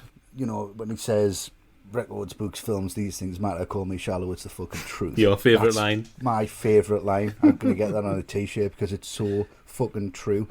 And every time I meet somebody new, like even when I'm in a taxi, you know what I'm like. I'll say to somebody, right, top 5. What's your top 5 films right now? And I never do a top 5 of all time. I'll be like, if you go home tonight, you've had a few drinks, what's your top 5 films today? And then they'll tell us the top 5 films, then I make a judgment on that person's whole life based on their top 5 right now. today. And then it's just the whole discussion about if you see Evil Dead 2 yet. Just doesn't grasp the concept that he hasn't seen it. Like, you went really twice. struggling. I'm sorry, Rob. I'm really struggling here. I'm really struggling here. You went twice. How the fuck am I supposed to know? Probably. You went twice. You went once with me and Dick, and then Laura. Oops. Fucking arsehole, isn't he? But wasn't that originally supposed to be Reservoir Dogs that they were discussing? Yeah, it is. And I've always had a problem with this part of the film for that reason. Like Evil Dead 2. I mean, I do love the film. Its soundtrack doesn't kick fucking ass, though. No, definitely no not. soundtrack on that whatsoever. But Reservoir Dogs' soundtrack does. Yeah, which makes sense. And it's Reservoir Dogs in the book as well. Yeah, it is. It is. And does Barry not get the point? He gets it wrong when he says making shotgun Beretta ammo off screen in the 14th century. That's Army of Darkness, isn't it? That's 3, isn't it? Yeah, that's a third one. So it's all over the place, this. But then again, it kind of shows that these guys aren't as intelligent as they think they are. They don't know absolutely everything about everything. So there may be some music, and maybe like, you know, do you track one side once, but then you start to talk about a Sam Raimi film. Is it Evil Dead 2? Is it Evil Dead 1? Is it Army of Darkness? And they're getting all these things mixed up. And he's like, it's violent, it's funny, and the soundtrack kicks fucking ass. But it's like, well, it doesn't. You've got that wrong. But try and argue that with Barry. That's what I really like about it. It's that he's actually, he's getting it wrong. And I think that might be intentional because you've got, 3 really intelligent writers, and I'm sure all 3 of them have seen the Evil Dead trilogy. And I think they've put that in intentionally to go like, Barry's a fucking idiot. He doesn't get this, and he's getting the films wrong. So how can he understand like a relationship problem when he doesn't understand what's in what film? I think that's really good. Yeah, to me, one of the best sections, but it does highlight the fact that Rob's a complete arsehole in the middle of it, and then comes out of it again, and then you're back in. It's just great. Yeah, I mean, I don't know how he can justify these things to himself, because as soon as he leaves Marie DeSalle's sight, and then he's onto it, what does yet mean? What does that mean? Yeah, straight to us as if we're supposed to understand. It's like, fuck you, Rob. What about you, Matt? I love the start of it. I love that little conversation Rob has with Dick where he says, I'm now going to sell 5 copies of the Beta Band. Like, it's some conspiracy. And Dick's just like, do it. Do it. You know, like it's going to be something really dramatic. Yeah. Just putting a record on. Yeah. That's all you're doing. Because he's spinning the CD Yeah. on his finger. Yeah, so I love the start of it. I mean, like you guys, great song. It just to see everyone sort of like nodding away to it in the shop. I love great. that touch. That's really good. And I love it's some of the best writing for me is when he has that discussion with Laura when they're talking about what chance do they still have. I think it's really heartfelt. I think it's really mature, and it does have that superb punchline where with the use of Queen. Where he steps out of the apartment, where the Champions kicks in, he's doing like the shadow boxing because Laura hasn't slept with Ian yet. And then, you've got the bit where he sleeps with Marie, and obviously 100% agree with you guys, he's an arsehole for doing that, but I have to say, it's the one point in the film I genuinely don't like, and it kind of goes beyond just his behaviour, because I just feel... You were going to say, I was going to say, yeah, you would, wouldn't you? I thought that's what you were going to say. I saw you. It's fair enough. And I was saying he's going to say it. He's going to say, I know he's an arsehole, but you definitely would.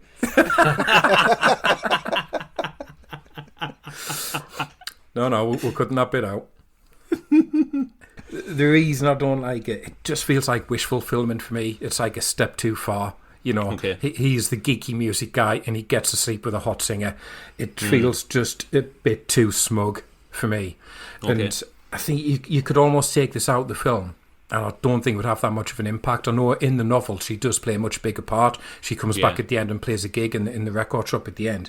Here, I just think it doesn't really add anything to the film for me. The only thing that I think it's good for is as soon as she goes, it highlights how far Laura is still under his skin, because as soon as she's gone, he just starts talking about Laura again, and that's fine. I just think it's too convenient that he sleeps with Marie at this point. See, the way I see this is it's not Rob's wish fulfillment, it's more Marie seeing him as an easy. She's using him now. Rob's being used like he's used people in the past. He knows for a fact that he's not good enough. He knows for a fact that it's just throwaway what's being used to just a quick whatever. And I think she's using him, and I think that's why I buy it. Yeah, maybe, I don't know, just too smug, too convenient. If it had been anyone who was slightly had any sense of normality, then he wouldn't have been able to move on as fast. It would have become a tangle with somebody else and Laura, and he's done this. She can disappear, she can ascend away as like this rock star and just be like, well, that's untouchable, that was lucky, that's fine. It works. What is good about it is him coming back to just that one word yet, because it's one of the funniest scenes in the film, because it's just the completely wrong person to ask. Why would you go to Barry of all people to ask about this? You know? But he's only got Barry or Dick. You choose Barry every time. I don't know, like, because as you've mentioned, just Barry's complete inability to actually understand what the question is. And it just tells you everything about these guys, that he has to frame the question in the context of seeing a film. He can't just say to him, Laura said this, what do you think it means? He has to go this convoluted way of picking a film and pretending that, which he has seen. He isn't even going to pick a film that he hasn't seen, which would make it simpler. Because and it really confuses Barry. Yeah, totally exactly. Fucks him up. Yeah, so it's a perfect encapsulation of their relationship. So out of this whole sequence, that's by far and away the most effective bit for me. Tapping into what you were saying there as well, Matt, I have absolutely no idea why Marie DeSalle, super cool, singer, hot. Obviously Rob's punching. Yes. Why the fuck is she just casually having a drink with the musical moron twins? Why would she be doing that? They would be an afterthought at best. She'd be away. She wouldn't arrange to go and have a drink with the two of them. Yeah. It's crazy. Yeah, should have much better things to do, surely. Certainly. Finally! Anna! That's great, Dick. Really smoke that ass. Following this sequence, Rob finds out that Laura has slept with Ray, or Ian. What is his fucking name anyway? Acting like a lovesick crazy person, he calls Laura from outside Ian's apartment. But we're focusing our attention on the scene where Ian pays a visit to the store and Rob goes for dinner at Charlie's place. Matt, she's in the fucking phone book. What do you think of this scene? Yes, she is. I think it's really effective how she's the one that Rob keeps hopping over. Like, he can't deal with her yet. He can go to 4, fine. He can go see Lily Taylor, no problem, as you know. She's totally fucked up. Yeah, exactly. That's the time of his life there, but he keeps on missing out on Charlie because she's such a big deal. So you need an actress who can fulfill that, and I think Catherine Zeta-Jones is really good here. You can instantly see why she's got so many men under her thumb, and I love how Rob, who throughout the film he's so confident and articulate for the most part, but when he's on the phone to her, he's falling to pieces. He can barely get his words out. And I love how he tries and he fails to pretend to really have to remember who Marco is. Yeah.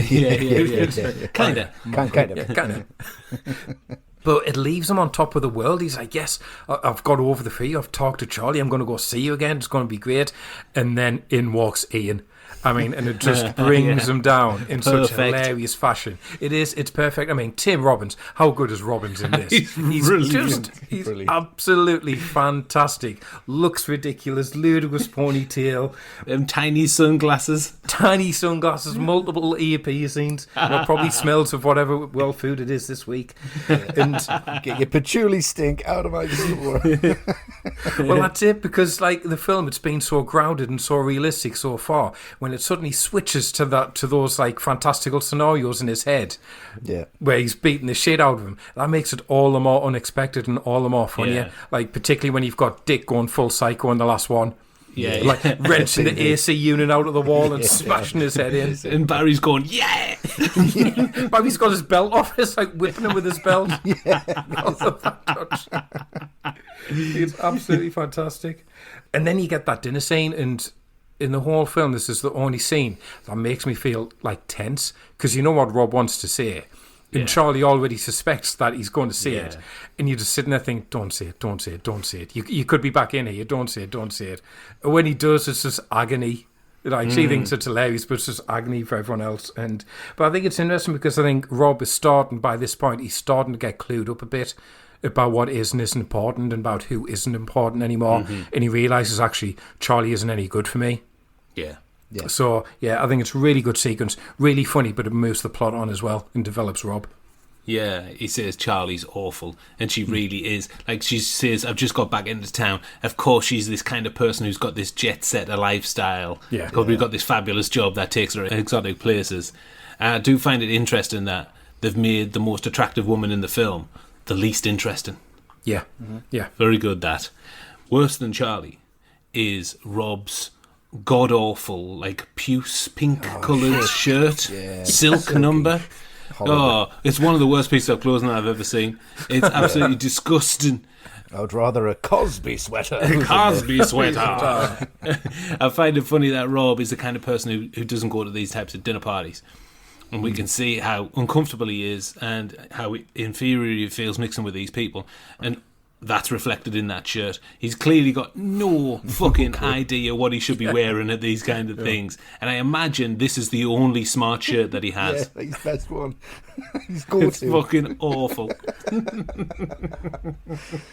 It's open as well, isn't it? It is open. Silk. It's badly worn. Silkette. Oh my God. Yeah, terrible.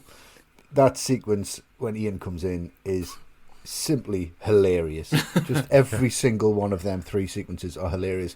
When Dick gets the phone and punches him and he spits his teeth out. And it's just the music playing over the top and Cusack screaming leave the country. Yeah, leave town. Leave the country.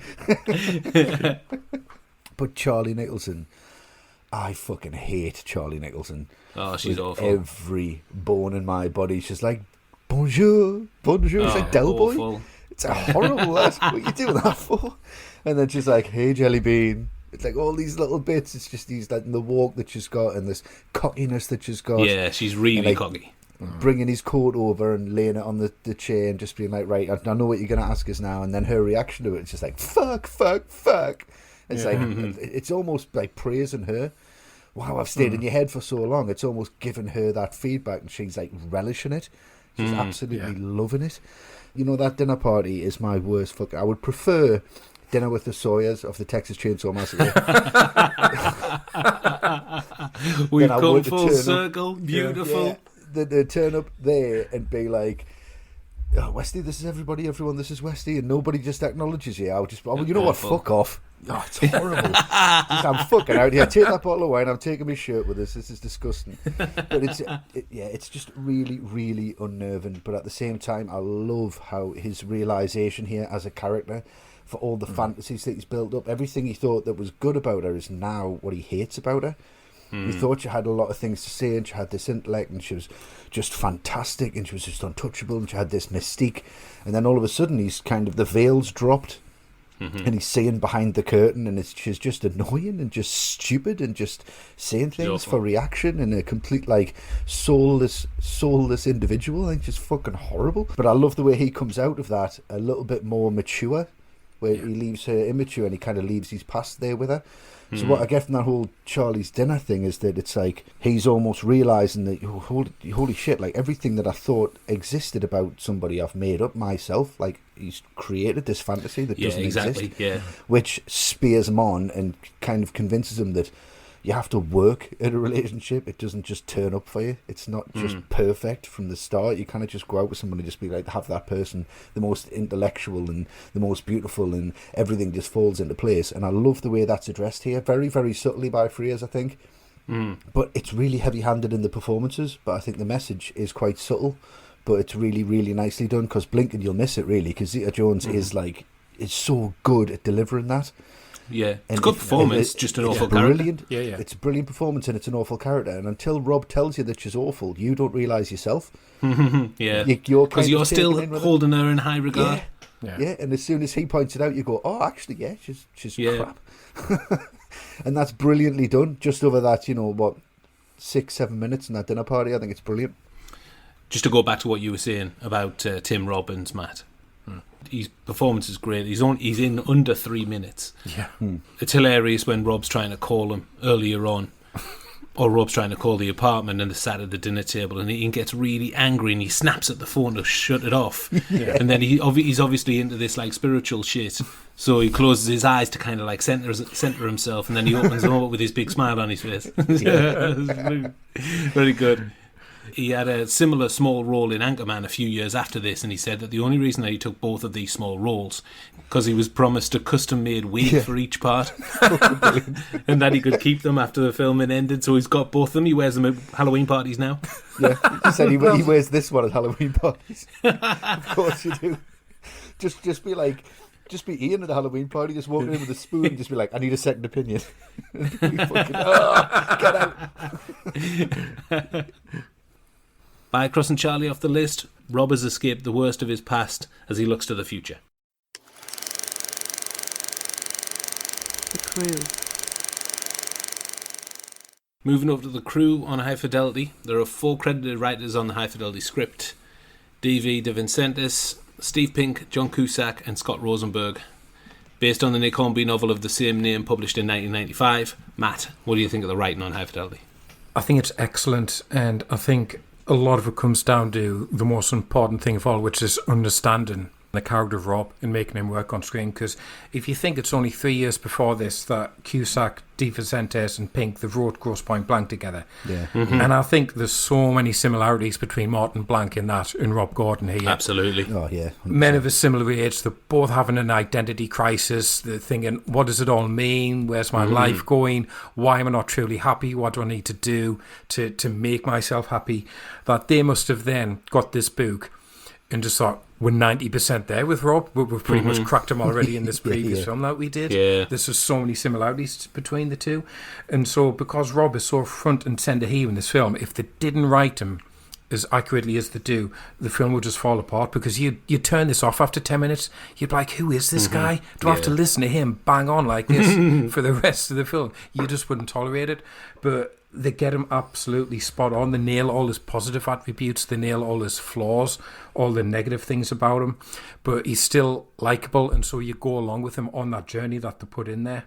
And you want to see how the story is going to resolve itself. And because he works, everything else just falls into place around him. All the supporting characters make sense, and they give them all really unique personalities, so they stand out. They're writing some great jokes. There's really fantastic understanding of human nature and love and loss in relationships. It's really quite profound Lovely. at points, I think, they're writing here. And they really understand what it's like to be obsessed with something. So to nail all those elements isn't easy at all, and the fact that they do, it's just so incredibly impressive, and it makes everything in the film really relatable. And the last thing I'd say about the script is like, I would challenge anyone to write down the plot for this film and make it sound like it makes any kind of sense. Because it just doesn't. Like, guy breaks up with his girlfriend and he thinks about some other ones and listens to some music and chats some shit, I think. You know, the whole thing just sounds like it should be like a big, like, plotless mess. But the fact that it isn't is because of the way that they've written it with this real understanding of character. I think it's excellent. Absolutely. I think the writing's a standout for me from the film. I think it's got this universal appeal. It speaks to a lot of people. I can certainly relate to its themes. I'm sure you two guys can as well. Yeah, I'm sure definitely. anybody listening who's seen the film can relate to at least one character or one situation in the film. Rob, Dick, Barry, all the characters, we all know these people. We work with them. We're friends with them. Or worst of all, we are them at certain points. We definitely are. Great writing. I think the most impressive thing for me is it feels as though it's just from the heart and comes from the point of view of truth. No matter how bad it sounds, it's just stripped down emotions, and I absolutely love that. Westy, what do you think? Yeah, exactly the same as you guys. I'm not going to deviate any way from that, I think. But a lot of this is in the novel. I think the novel is fantastic. Absolutely. And the source material is fucking brilliant. Like, I read this and I thought it was...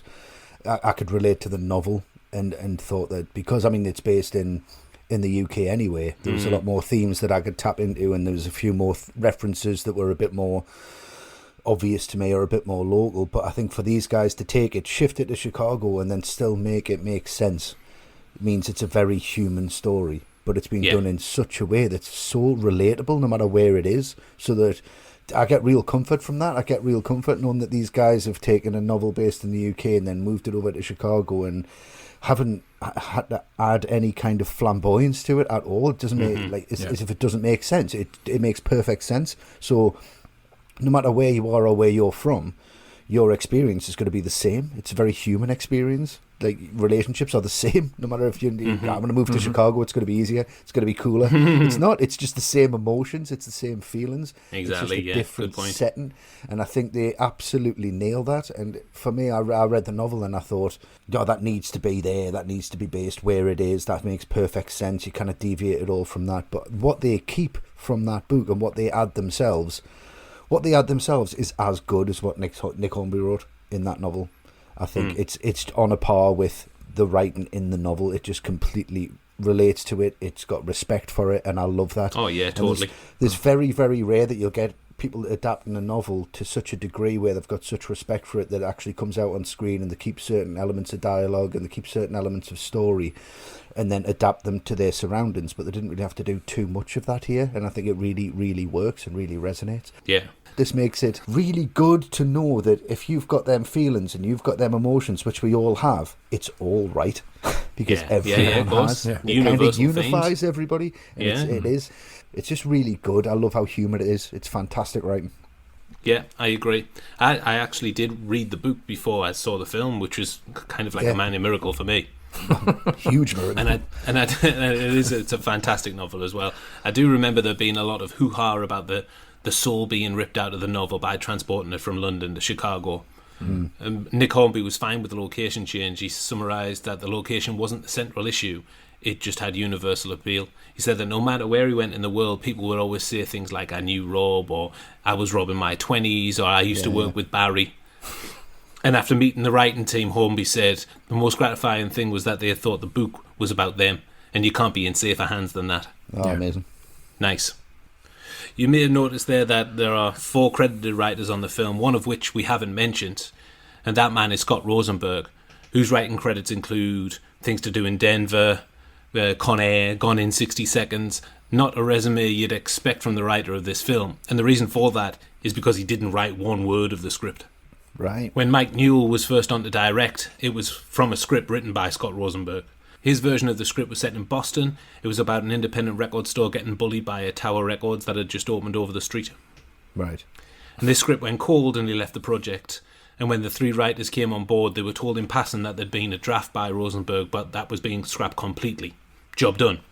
Mm-hmm. During post-production, the credits were being finalised, and they received the paperwork from the Writers Guild of America, which had Rosenberg's name on it. Cusack called him, and Rosenberg said, "I know there's nothing of mine in your script. I'll make sure my name's not on there when it gets all tied up. Totally understand it's not mine." These are his words. Job done again. Done. And then the paperwork comes back, and sure enough, there's Rosenberg's name on it again.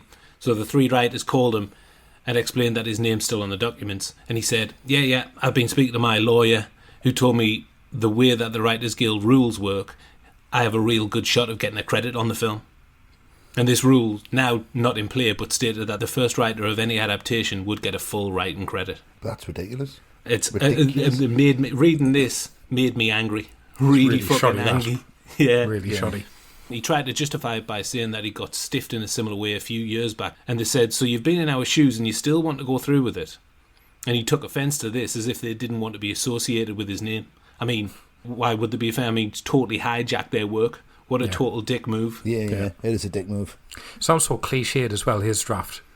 Yeah, I know. Big companies trying to take over the little record store. I know. Yeah. Who's in that? Will Broad Ferrell. strokes. Yeah. The night Laura's daddy died.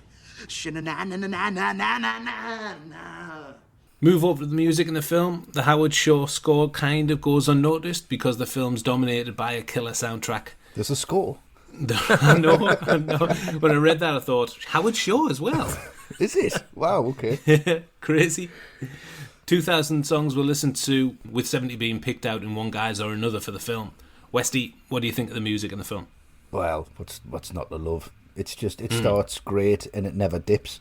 13 for Elevators, The Kinks, Velvet Underground, Love, Bob Dylan, Beta Band, Elvis Costello. And it's all at the right point. They know exactly where to put the music in this film. Yeah. And it just resonates so much and lifts every scene that whatever song's in there, it makes sense to that scene. And it makes sense to the vibe and the feel of that scene as well. And it just elevates it every single time. It's what a really good soundtrack should do. And it does it incredibly well in High Fidelity. I think it's very easy just to pick, say, 70 songs, 70 amazing songs. Anybody could do that. But getting it right, and thematically right as well, I think that's a different matter entirely. Totally. Matt, what do you think? Yeah, I mean, exactly the same as you two, because can you imagine a version of this film where they don't get the soundtrack spot on? I know, it would be a fucking disaster. It would be absolutely awful. But that's kind of what I meant when I said that about Frears earlier with 59. How's he getting all these song choices spot on? I don't know if he did have a lot of help with that. I don't know if a lot of these were like Cusack's suggestions, because obviously it's kind of more his era and more his style of music. Well, him, Pink and DeVincentis, they were kind of chosen as the writers for this based on the work that they did on Grosse Pointe Blank and the soundtrack that they curated for Grosse Pointe Blank as well. All right, well there you go. Which is also and they're all musical consultants on the film as well. Right. Oh, well, there you go. Well, that's why it works so well then, because it just every song choices intertwines with the character so well in the different like emotional developments that Rob is going through and everybody else is going through. And I think in total there's 66 different musical artists mentioned in the film. Right. And as well as that, there's a lot of fictional bands in there as well, and a lot of fictional albums, and another one of them that Dick mentions, which at the beginning in his first scene he mentions Pop Girls, etc. That was the Hungarian title of the movie. Oh, really? Oh, really? Nice. Yeah. That's what it was called in Hungary. I like the reference, but it doesn't make sense. Doesn't really, does it? No. But what a great name for a film. Yeah, Pop Girls, etc. Etc. Lazy as fuck, that. Pop Girls and that. Pop Girls and stuff and things. The film's title is inspired by an Elvis Costello song of the same name, which is about a jilted lover's ex and her new squeeze. Yeah. I think the soundtrack for me, it's in that elite group, top 5 movie soundtracks for me. It's up there with the likes of Goodfellas and Pulp Fiction, and I'd possibly throw in Grosse Pointe Blank into the mix as well. That's an amazing soundtrack. And I would say Almost Famous in there with around about the same kind of vibe. Yeah, definitely. Yeah. Well, there's the 5 in it. There you are. There's your top 5. Done. There's some real standout musical moments in there for me. Always See Her Face by Love. It's a great song, and it plays over the scene in the store where somebody asks if they've got soul, and Rob replies, that all depends. Great line. Great line, fantastic. And Rob takes a phone call, and this is the call from D'Angelo's character from the deleted scene that we mentioned. Ah, okay, right. Yeah. Right, nice. Yeah, okay, yeah. And also, another moment that I absolutely love is when Rob's explaining the 4 horrendous things that he's guilty of. Then, quite sorrowfully, he says, "Who wants a drink?" And then, boom, the clouds break and to the strains of "Who Loves the Sun" by the Velvet Underground. Yeah. Wonderful moment. Great song, wonderful moment. Now, we mentioned a few, but another question from Patreon. This is Craig Bones asking this. He says, other than shipbuilding, as it's obviously the best. Obviously great. Costello. What are the guys' favourite tracks on the soundtrack to High Fidelity? Matt, do you want to go first? Yeah, sure. Thanks for the question, Craig. For me, I am a fan of Sad Bastard music, so I am a big fan of that Bell and Sebastian track, Seymour Stein. Nice. I presume this is why we've chosen it, but Seymour Stein was actually a real record executive, and he was responsible for signing bands like The Pretenders, Ramones, Talking Heads, etc.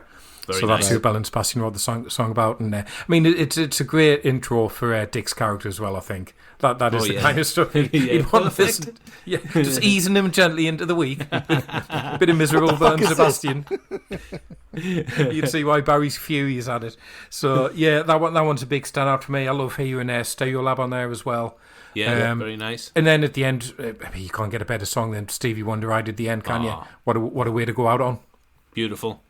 What about you, Westy? I've got a few. I mean, probably all. Go of for them. it. I do Shoot. think it's All of them. Just going to list the songs. Classic. It's classic, isn't it? Oh, Sweet Nothing, The Velvet Underground. I love that song. Most of the time by Dylan when that comes in. Jesus Christ. And Who Loves the Sun as well, and the Velvet Underground track. Fucking brilliant. Yeah. That Oh Sweet Nothing. Amazing song. I like the Harmon intro to The River when Rob's at his apartment by Springsteen. Yeah. Most of the time by Dylan's amazing. Rocksteady by your girl Aretha. Yes. Matt. Yeah. Amazing. Yeah. And I really like Cold Blooded Old Times by Smog. It's great. It plays in the store when they're doing the top 5 side ones, track ones. Yeah. Great. One thing that we haven't mentioned is a cameo by a certain man called Bruce the Boss Springsteen. There he is. Yeah. An absolute joy, certainly for me anyway. Yeah. There's some conflicting accounts of this. Some say that Bob Dylan was contacted first but declined. However, it is Springsteen in the novel, and Dylan's songs generally don't talk about relationships, so I'm inclined to disbelieve this. Yeah. But Cusack knew Springsteen socially and didn't expect him to say yes. He thought, I may as well call him and throw the Hail Mary pass and get it over with. But to his surprise, he did say yes. And actually, in the novel, the narrator wishes that he could deal with his past relationships like Springsteen does in the song Bobby Jean, despite that song being about Steve Van Sant leaving the E Street Band. Yeah. And also, the boss in the film, he says, give that final good-looking goodbye to your all-time top 5, a line from Bobby Jean as well. Wonderful stuff. Yeah. That's the last line of Bobby Jean, isn't it? Good looking goodbye. It is, yeah. Yeah. Amazing. Beautiful. Love him in it, absolutely love him in it. It's just so lovely when he's just like, that's the ultimate vision, isn't it? So you want that advice, you want that guy. I know. I want Springsteen in my bedroom. Oh, that sounds weird. yeah, just take a walk. What I do, I'll stick by it. Yeah, do you want us to like buy you the cardboard cutout you can put at the bottom of your bed? Oh, well, I've already got one of them. Of course you have. But yeah, it is fantastic. A fantastic cameo that does not feel out of place, and it should. No. It should feel like, what the fuck? It should stand out like a sore thumb, and it just blends with the rest of the film. It's absolutely perfect. And Springsteen's riffing on his guitar in the scene, and when they were shooting it, Steve Pink, co-writer, was watching, and it suddenly dawned on him, do we have the rights to this music? Can we play this in the film? So we had to go over there and said, hey, excuse me, Mr. Springsteen, can we use the stuff that you're playing?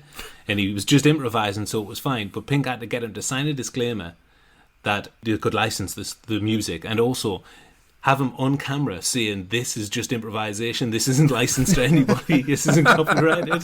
So there's a tape somewhere of Springsteen saying that. Amazing. Also the line where he says, they feel good maybe, but you feel better. Yeah. That maybe word was thrown in there by the boss because he argued that he didn't know if they'd feel better, so that's why he said maybe. Steve Pink said Springsteen made it more sophisticated, and he was right. Yeah. Well, when's he wrong? When is he not? So solid work overall from the crew on High Fidelity. However, the standouts are the great writing from a great source and that insane soundtrack. Fantastic. The end. Into the closing scenes of the film, Barry fulfills his musical visionary dreams and joins a band, and we find out Rob's top 5 dream jobs and top 5 things he misses about Laura. What we're looking at is the sequence where Rob signs the Kinky Wizards to top 5 records and Laura's dad dies. Westy, Yep. what do you think of this sequence? They're really fucking good. But you know what? Yeah. No, they're not. That song's shit. It's an It's actual fucking song, awful. though, isn't it? It's just an actual shouty song. noise. Yeah, it is. Yeah, it's not up your street, but I like it. I think it's really It's good. fucking awful. The thing that gets me is like when he walks to the championship, he just walks right in front of that skate ramp. What was he expecting? He's right in front You of them. maggots! He's swinging his bag at them. Whoa, whoa! You're so pretty when you're angry. But what does he expect? Like, you can see it coming. But it's great. There's so many good things in this whole sequence. Top 5's at a funeral, a Laura's Dad tribute list. And he kind of, Barry actually like taps into the emotion of it and tries to understand it the only way that he knows how to, through music. It's the idiot. Yeah, because that's the nicest bit. When he finds out, he's like, oh yeah, drag. And then it's Itchy's rap. Yeah.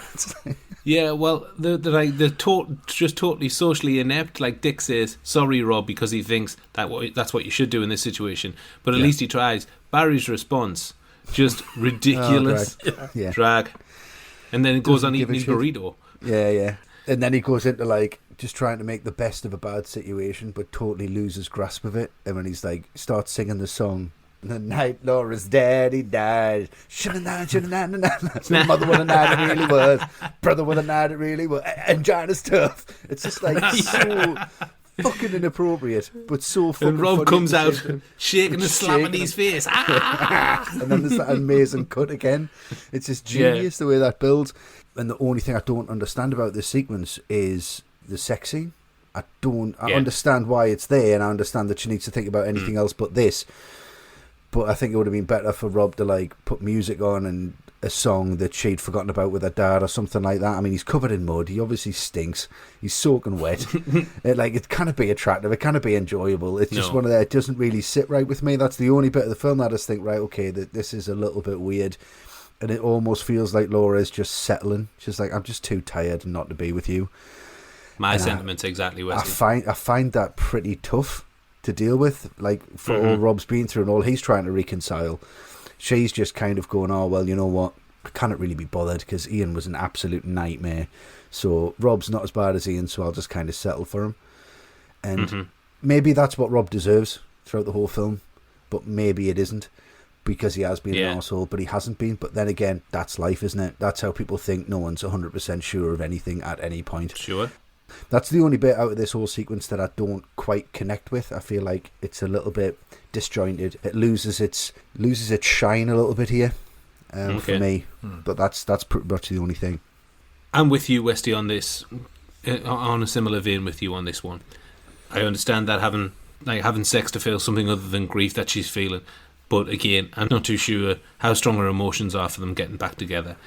It does seem like she's settling, which isn't really a positive message, and I would have preferred some gesture or change from Rob to show that he is worth hanging on to. Yeah, that would have made it stronger for me, which does tap into a slight problem that I have about the end of the film, which I'll talk about when we cover in the next sequence. Okay.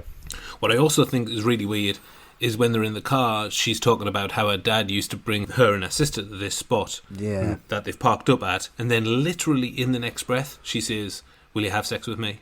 Yeah. Those two images don't really sit well with me. There shouldn't really be similar thoughts, should there? No, there shouldn't be similar thoughts. Absolutely fucking not. You shouldn't go from one to the other immediately and just be like, oh yeah, fair enough.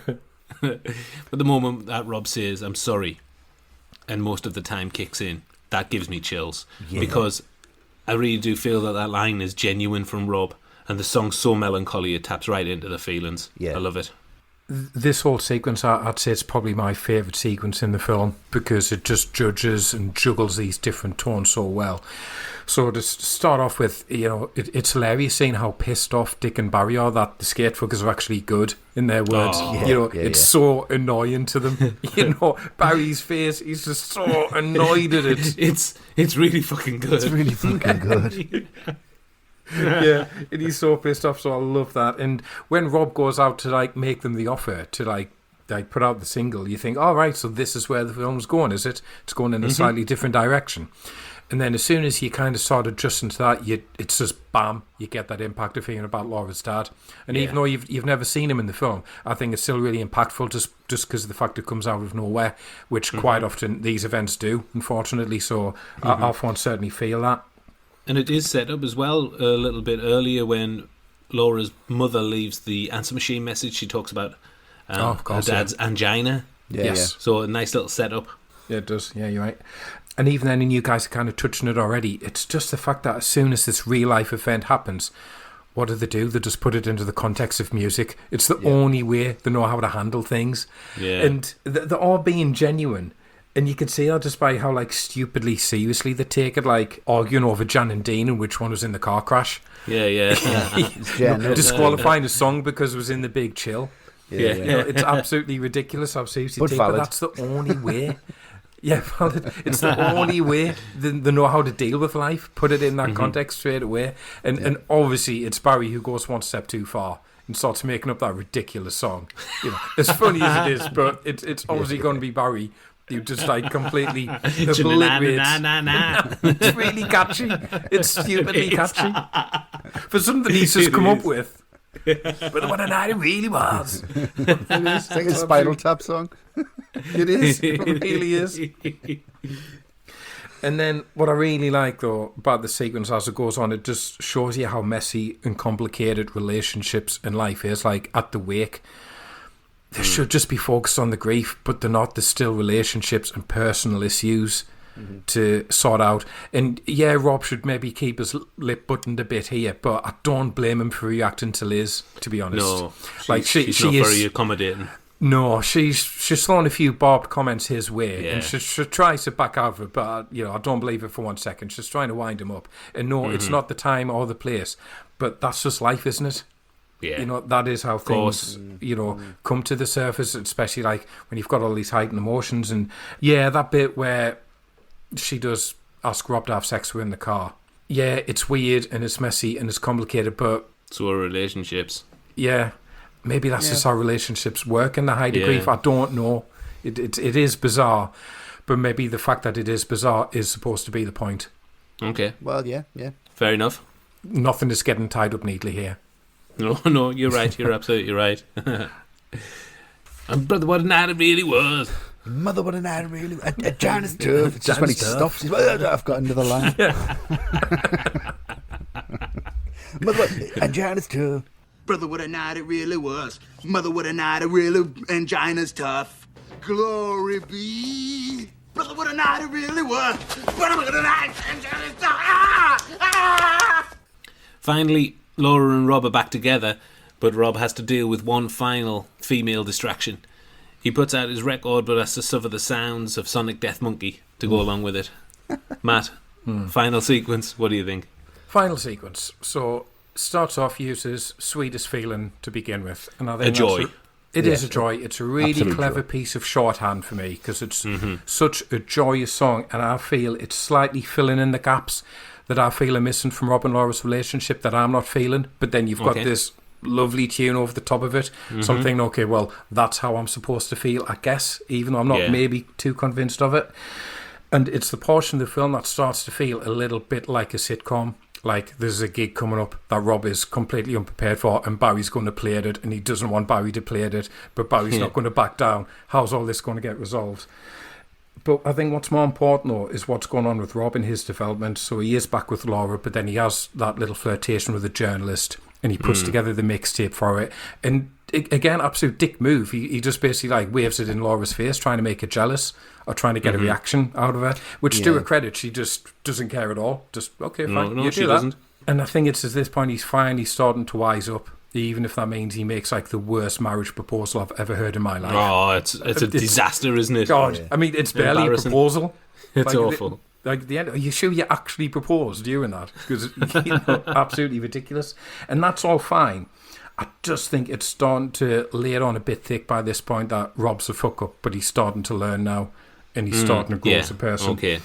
And I do think the rekindling of their relationship is a little too neat for me. Everything else in this film has been messy and complicated because that's how life is. everything out, it's just clicking together a little too easily. And it might be a case of this works in the novel, but it hasn't necessarily translated well to screen. Because so you get that last sequence in the club, and I have to be honest, I had absolutely no idea about Jack Black before this film, so I hadn't heard of Tenacious D. So I'm in Rob's shoes, basically, when he steps up. I thought it was going to be something ridiculous and ludicrous, and then he starts belting out the tune, and I was like, holy shit. Yeah, he actually great. Can sing. Holy You know, I was shite. absolutely, yeah, exactly, 100% in tune with Rob there, because I had no idea Jack Black was capable of that. And I do like that line at the end, and I think it's a really sweet way to end the film where Rob's making the mixtape for Laura, but it's going to be stuff that makes her happy, and he's starting to understand that for the first time. And I'm glad they ended like that, and they don't have something ridiculous like her announcing she's leaving town, and there's a big chase to the airport or the train station stopper. So I'm really, really glad they don't do that, and it's a nice way to end it. But again, I just think it's all a little too easily resolved at this point. For me, I think what would be better is if you did have that line and you had that realisation from Rob about what he needs to do to make her happy, and not put on songs that he thinks she should like. Yeah. But it would work so much better if they hadn't got back together properly at that point. If that was still ambiguous, so you know she's still on the scene, they're still in contact. They might get back together, they might not. But what's important is that Rob has learned his lesson and moved on and grown up. I think that would be a much better ending than what we get for me. Yeah, I'm of a similar opinion. It goes back to what I was saying before. I was talking about a few moments ago. This moment with Caroline Fordas just feels like it happens far too late in the film for me. Yeah. I would have preferred this move maybe 20 minutes forward, and maybe the phone call from Laura telling him that her dad died comes at the point where he's making the tape for Caroline, and that's the flashpoint for him to turn things around and realise that he should be focusing on Laura. And all the way through he's been moping about Laura, but this hasn't stopped him from trying to nail everything in sight. This just feels out of place. It has always stuck in for me. But what I do like in this scene is, or this sequence, is Barry. Really funny when they're in the store and he's trying to not play at the gig. He says, Rob, we're called Sonic Death Monkey, and if Laura and her bourgeois lawyer friends can't handle it, fuck them. Let them riot with Sonic fucking Death Monkey. Let them riot. Fucking love that. You know, you were saying earlier, Westy, that you use that, I use that, let them riot. I always use that. Fuck them. I'm going to be 20 minutes late. Fuck them, let them riot. Like, really offensive response. Yeah, it is. As if bourgeois lawyers are going to riot anyway. Yeah, brilliant. Yeah, I mean, it's great. There's some really good lines in here when he's kind of like, how can you like Marvin Gaye and Art Garfunkel at the same time? What a snob. What a fucking prick. Of course you can. Like, it's the easiest combo to love, isn't it? Without a shadow of a doubt. Like, stop being a dick. I do love how this wraps itself up, and I do get that it is a bit neat. It seems a bit too happy ending without going too Tony Curtis, if you know what I mean. It's just, it is there, and there are elements there that do work. And I do think that the girl from the reader is kind of thrown in, and you think, here we go again. But you do get them realizations when, like, when's this going to stop? And you know that Laura's kind of, when's what going to stop? And has it, it's such a big deal, but she doesn't. And I think what you're starting to do now is move out of Rob's head and into the real world. And everything is not as ridiculous or as big or as important as what you've seen in the rest of the film. I think you start moving into real life and you realise how ridiculous Rob's thoughts are and have been. It's almost kind of like waking up from a depression or an anxiety of sorts and just going, oh, yeah, it's easy. And Laura is the guiding light in that. She strips back all of the bullshit. Absolutely. Makes him realise that it's just simple, Rob. Stop analysing everything. The real celebration here is the fact that record's gone out and they actually hear their song being played by Barry, who doesn't know it's their song, and they then connect over that. And I think that's enough to rekindle anything in the real world. That's our song. He doesn't know it's our song. It's really fucking good. And Sonic Death Monkey have the best 3 names of any bands that I've ever heard in my fucking life. Sonic Death Monkey's amazing. Kathleen Turner Overdrive is amazing. And Barry driving the Uptown 5 is amazing. 3 amazing names. Like, there could have been like 3 completely different bands, all with incredible names.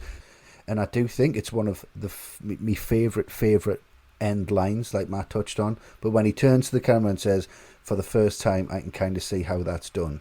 Stevie Wonder. Niagara Falls. Smash. Love it. I think it's a wonderful moment to end on because you think Sonic Death Monkey are going to tear the place apart with some like art noise shit. Yeah. But then Barry comes on in a suit with his hair done. Like, what the fuck is going on? He looks great. And then the surprise of his sweet, sweet vocals, and everybody loves that song. It just never fails to put a smile on my face. That really nice note to end on. And what I like here is that we've got an arc for all three of these record store bums. Dick's got the girl, Barry's the lead singer in a band, and he's fucking great.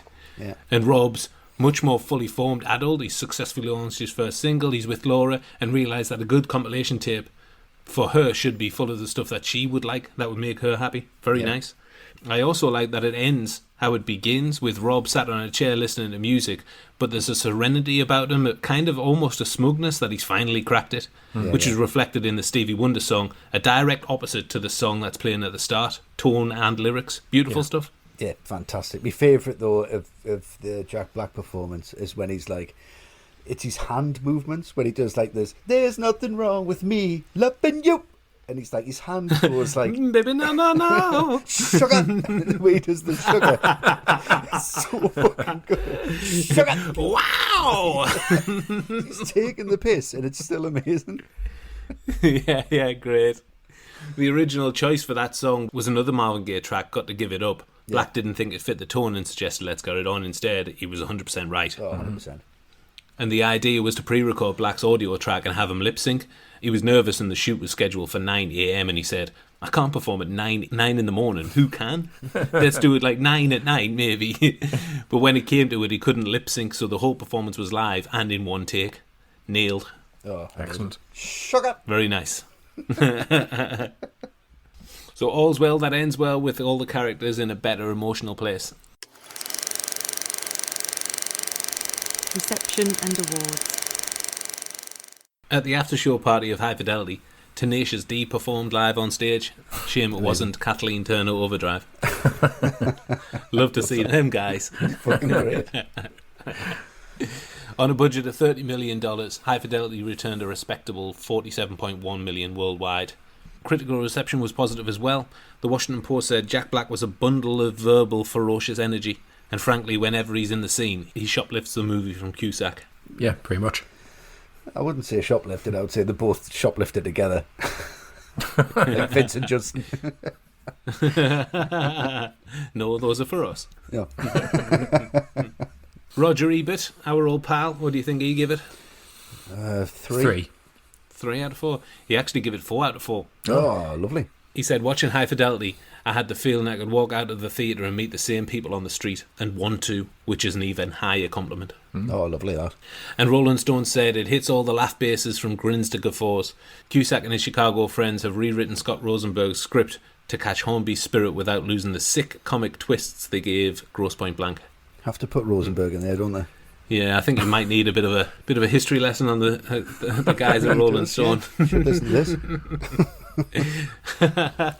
Yeah, you're listening, Rolling Stone. Yeah, retract it right now. Finally, USA Today was not enamoured by the film. They said, let's be kind and just say that High Fidelity doesn't quite belong beside Grosse Pointe Blank and The Sure Thing in Cusack's greatest hits collection. It's not that he isn't good, more like miscast. What the fuck? Nah, rubbish that. Embarrassing. Embarrassing? Really, really embarrassing. It's perfectly crazy. Empire has it at 446 in their 500 greatest movies of all time. Rotten Tomatoes placed it the 14th best romantic comedy ever. And in 2010, Chicago Magazine honoured it as the greatest ever film set in Chicago. Wow, okay. Surprise. It is surprise. Big licks.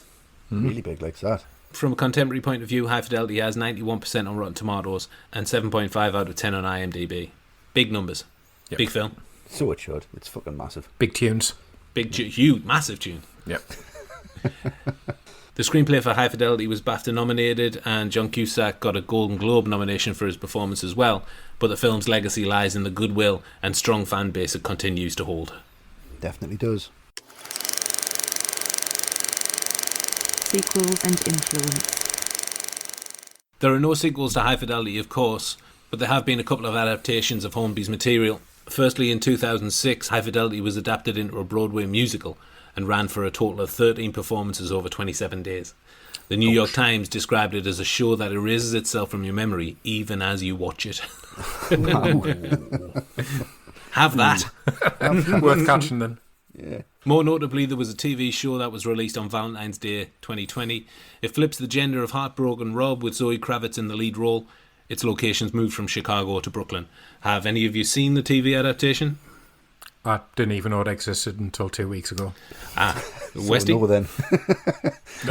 No, but I am aware of it. Oh, that's a disappointment. Yeah, and I do fancy it, but at the same time, I don't want it to just be like a rehash of what I've already seen. I've seen a few episodes. I was prepared to dislike it, but I didn't. I think Kravitz is fantastic in the lead role. The soundtrack, although obviously not as good as the film, is good, and you can't go wrong with the source material. But the issue I have is that there's a lot of stuff in there that's exactly the same as the film. And I'm not just talking about the dialogue. Even like the cadence of lines being delivered is identical in a lot of places. If you're going to do a remake of it or a new adaptation, I think you need to distance yourself as much as possible while still honouring the original. That's true, but it is 20 years old and we are old farts and we do sound like, dads sitting around suppose going, I so, can't believe they're wearing the same shit. But they're trying to keep it in the same tone, and that's fine. In the same spirit, I suppose. Yeah. It's a problem that the writers of the film had with the show as well. The credits say it's adapted from the Nick Hornby book, but there are direct lift and drop moments from the film. An example is a little Easter egg in-joke that was written into the film for one of their friends. That made it into the TV show, and there's absolutely no way that the writers of that show could possibly know what that meant. Right. But it still made it in the TV show, and it doesn't mention the writers of the film in the credits or adapted by or whatever. Right. So an appeal was made to the Writers Guild of America for a writing credit by DeVincentis and Steve Pink, and they got a straight no. Just no. Okay. Fucking ridiculous. Don't bother us. Considering what they've been through as well. Yeah. Exactly, It's just, awful. Yeah, it's outrageous, especially if it's like a personal thing and it doesn't really have any relevance. Dick move. Another dick move. But I would say check it out, because the source material, like I said, can't go wrong with it, and there are some really good moments. It's emotionally involving as well. Like I said, Kravitz, fantastic. Yeah. Great. Worth So a who shot. takes the Barry role then? See, this is the thing. When I was watching it, I was thinking, okay, it's fine so far, but before we were introduced to Barry and Dick, Yeah. and then I was thinking, oh God, Barry and Dick, that's got to be nailed. Yeah. And Barry, I don't know the name of the actress, to be honest, and she is good. Right. The guy who plays Dick is just nowhere near as good. Barry and Dick get on in the TV show, which doesn't fit with me. Right. No. Right. It doesn't seem to work. And maybe I'm just being a bit of an elitist snob because I love the film, but that's just the way it is. Yeah, there's more to High Fidelity than just the premise, though. It's the characters and it's the emotions and it's the relationships. Absolutely. You should just take the idea, call it something else, and do it in a similar vein. When Kravitz screams to the screen, what fucking Ian guy, or the equivalent, it just didn't feel right. It felt just forced. Right, fair enough. Well, man, everyone just don't bother watching that and just watch High Fidelity 400 or 500 times like we have. No, I am going to recommend it. It is good. It is good. So I think the message here is read the book, watch the film, watch the TV show even, but count yourself lucky that you didn't see the Broadway show. In fact, if you were one of the few that did see the Broadway show, you probably can't remember it anyway. That's absolutely fine. Top 5 Broadway shows wouldn't be in there. Coming next, a new section on the show, an ATRM first. Our conversation with the co-writer of High Fidelity, D.V. DeVincentis. Oh, yes. The interview. The co-writer of the film, Emmy Award-winning D.V. DeVincentis, has dropped by for a chat. Welcome to the show, D.V. Hi, thanks for having me. Great to have you here. For both me and the other fellas at All the Right Movies, we're all big fans of your work, counting High Fidelity and Grosse Pointe Blank as personal favourites, so it's a joy to have you on. Thank you, I really appreciate that. Okay, so let's get into it. So firstly, when we talk about films on the show, if there's a shared screenwriting credit, that could be a first draft by a writer who's often not involved in the rewrites and then the final draft. And that's not the case with your writing on Grosse Pointe Blank and High Fidelity. So the first thing I'm really interested to know is, how does the screenwriting process work on something like High Fidelity, where it's a collaborative effort between you, Steve, and John? You're right to wonder about these strange credits that are on movie posters and in credits. It's something that it gets very weird, and the Writers Guild is very arcane in the way that they piece through it and decide what happens. But as a partnership, every process was different. We wrote a number of films together, not just the two that got made, but a couple that didn't. And the process was always plastic and fluid, depending on where we were in the world or who was more on top of what. So Grosse Pointe Blank was written as an example. It was based on a screenplay that pre-existed. This guy, Tom Jankiewicz, wrote a screenplay, and, it happened to coincide with things that we were talking about. And so we bought it from him and turned it into what you see that movie is. Okay. With that process, Steve Pink and I wrote the first few drafts together, and then John came in and wrote with us after that. So that was very sort of like straightforward in that sense. With High Fidelity, it was a little different. Well, actually, it wasn't that different. We started it that way. There was a period where I was sort of holed up with Stephen Frears working on it, and then we took it back to those guys and kept going all together. And then because of the way Steve and John and I are sort of collectively, we never stop writing. We're rewriting while we're shooting, for sure. Yeah. Like sometimes even in the middle of a scene, we will look at each other. Like we definitely had a shorthand. I mean, the three of us went to high school together, and we started doing what we did, the sort of writing. I would say like the sort of core aesthetic of the way we was created around like kitchen tables at 3 a.m. in Evanston, Illinois, like making crank calls and like just being stupid together. Yeah. It goes back that far. So we did have a sort of shorthand, and like, many a time John would be in front of the camera and he would say a line, and then he would stop and sort of look over at me, and I'd be like, yeah, we can make that back. Like, that's yes. And we would come over and talk about it and make a change, So again, it would never really stop until they pried the camera from our cold, dead hands. So I guess you can see that in the writing as well. You can see that you have a shorthand because the writing is so dynamic and it feels so unique. And I guess that comes from you knowing each other since you were kids. Yeah. I mean, those movies are filled with in-jokes. Not that we were trying to make in-jokes, but like if something came up that made us laugh and we know that there's 6 or 7 other people that we grew up with who are going to get it, that would generally be good enough for us. And there's a bunch of those in those movies. Yeah, I read that one of those in-jokes made it into the TV adaptation of High Fidelity as well. Yeah, a couple of them, yeah. So you mentioned there about Grosse Pointe Blank, that's your first screenwriting credit, and that was an original idea.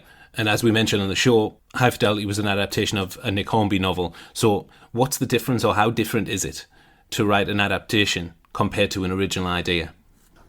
They're very different. I think that before you set out in either direction, either adaptation or original, it always feels like it's going to be easier than the other. And then once you're doing it, it feels like it's harder than the other. I'm often thinking like, getting the essence of this thing is really hard. I wish I could just make more of it up. And then the reverse is true, as I said. The grass is always greener. But with adaptation, you are identifying something in a pre-existing work that speaks to you and that you feel you could add to and elucidate further in a particular direction. It's much like doing a cover of a song. Sure. The emphasis there is making it different. Is if it feels like just getting across the exact same idea that's in the pre-existing work, it's really not interesting. So adaptation is about literally adapting something to your brain and to what you feel could be discussed further within that world of that piece. Yeah. Certainly with High Fidelity, the book was fantastic, and as I've said elsewhere, like I initially rejected the idea of adapting it because I loved the book and I just wanted to leave it alone. I started to understand and see how there was more to add to the ideas in that book in a different direction that was already in my head personally. Right. And I think my writing partners would say the same. Yeah. So again, it's building on something. It's building a church on top of a Mayan ruin. It's like the same energy is there, but you're sort of changing the dynamics. And with an original, you have an enormous amount of freedom, but you also don't have sort of the signposts that you have if you're adapting a work that's really solid. Back to High Fidelity, that book is so solid. Mm-hmm. You know what I mean? Yeah, it's amazing. And it has such a strong point of view. The dynamics of a deeply unreliable narrator are endlessly suspenseful in a way. Yeah. Once you realize that Rob is full of shit, anything can be true. You know what I mean? You're constantly on your toes. Yeah. And there's also, in that book, there's this prose that's wonderful that says so much. And so initially we had it as voiceover in the script, and then Stephen Frears came up with the idea of making it direct address to the camera. And then we created a set of rules around that. Like, Rob can't talk to the camera if anybody else is around. Like, it's between Rob and the audience. Like, if somebody's standing next to him, he's not going to turn to the camera and start talking. You know what I mean? Because it's a personal moment. Yeah, he's got to sneak off to talk to the audience. The audience is secretly with him, and it just doesn't work otherwise. It becomes kind of dumb. Mm-hmm. I suppose the biggest change that you made from the novel was transporting it over to Chicago, your hometown. Yes.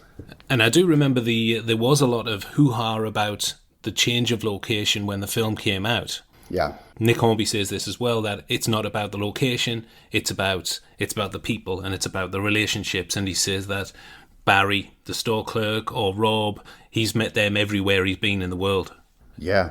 It's a culture, I mean, this sort of microculture of record stores and extreme music fandom, pop music fandom, is certainly universal, but subcultures in general, obsessive subcultures in general, are that way. It doesn't have to be just music. It can be films, it can be knitting, it can be electronics. These worlds, like you walk into them and there's a bunch of rules, and there's a bunch of ways to piss people off, and there's a bunch of ways to find a hierarchy in them. And so that is completely transferable to anywhere. I happened to grow up going to record stores in Chicago, and I recognized in that book those places were exactly the same. And the dynamics were the same. And the foolish dreams and the projections people make onto music and musicians, that was all completely the same in Chicago as it was in London. And so if they wanted us to put it someplace, why wouldn't we? Yeah. You know? Yeah, big universal themes which transfer anywhere. Yeah, and as Nick said, just to add something to what Nick has said, he's told me years ago, and he and I are really close friends now, and this comes up and we laugh about it. He told me that when initially it was announced that the film was going to take place in Chicago, that we didn't know each other at that time. He actually was kind of nervous about it. He was like, "Oh, people are upset, and is this a London story?" And then he, as you noted, he just realized, like, no, this isn't about London. Yeah. The story's not about London. It's about these kinds of people, and they're everywhere. Yeah, he sounds like a great guy, and he sounds like he's very adaptable, because I could understand that taking your baby and then kind of putting it somewhere else might be a bit of a worry, but he seemed as if he was totally cool with that. Well, Nick has said something else really interesting to me about that dynamic. He said, a lot of authors are, and including him in the past, get freaked out about somebody fucking up their book with a movie. And Nick said that it was a revelation to him one day when he realized, like, a bad film adaptation of a book has never made anyone think less of the book. Yeah, it's a good point. In fact, it's heightened its reputation, if anything. Possibly, yeah, because people are talking about it. People are like, well, it's not as good as the book. So it's, yes, you're right. There's an attachment of superlatives suddenly to the book itself. Yeah, in fact, to go a step further, like, Nick does not adapt his own books and doesn't want to. And a lot of authors are like, it's very common that when a film company options a book to turn it into a film, that part of the author's contract is that they want a first crack at adapting it. A lot of authors want to adapt their own book. But Nick's point of view is that it's just boring. He's already done it. He did the book. Yeah, Yeah, it makes sense, yeah. And Nick is an accomplished and really great screenwriter as well, so it makes sense that he would, if he's going to write a screenplay, he'd want to find newer pastures. Yeah, absolutely. Looking at both Grosse Pointe Blank and High Fidelity, we noted on the podcast that we feel there are similarities between the two central characters, Martin Blank and Rob Gordon. Was that deliberate, or was that something that struck you when you were reading the novel? Or, I suppose the first question would be, do you feel the same way that we do? I do. It's a really specific chemistry involved in our collective, Steve, John, and I, our collective interest in those stories and that character. Like, as an example, like a brief background on the Grosse Pointe Blank thing. John had just made a production deal with Paramount Pictures in like 1992 or something. Okay. And Steve and I had both moved out to Los Angeles as well. And one thing I remember John and I talking about and joking about is like the idea of what the ultimate American man is. Right. And we would just like joke around with the archetypes and the cliches. And I remember one day we were playing basketball and we cracked ourselves up because we decided that the ultimate American male would be somebody who kills, obviously. Yeah. And money would have to be involved. So the ultimate American male would be a man who kills for money. Right. Ha ha, we laughed. We thought it was very funny. Not long after, and I was basically living in my car, and I was bartending, and I would make some extra money doing coverage of scripts for John. And coverage means a script comes in, is submitted, and somebody, not John, reads it and does an analysis of it. And I'd get $100 a script or something like that from Paramount. And one thing you're not supposed to do, I don't know if I've ever told this story. One thing you're not supposed to do is open unsolicited submissions.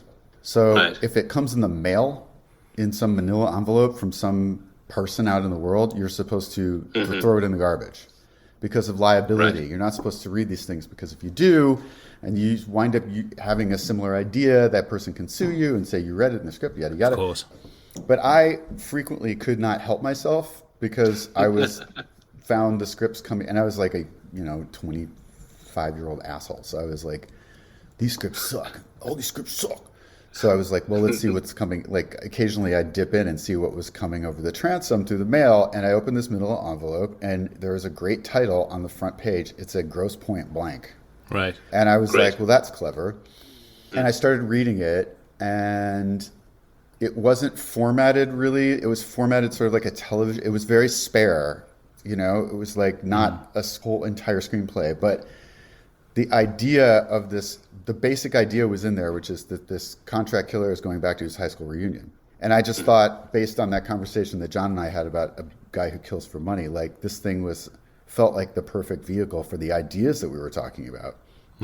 And the world of denial that men live in to survive, and the collateral damage that causes around them when they're in denial about their own nature. And so I showed it to John and Steve, and they agreed, and we found the guy, Tom Jankowitz, and we bought it from him. And then we set to work turning it into, adapting it to what we were thinking of. And, again, like the ideas that we were attracted to were a sort of, conversation about a man who is in denial about the damage that he causes around him.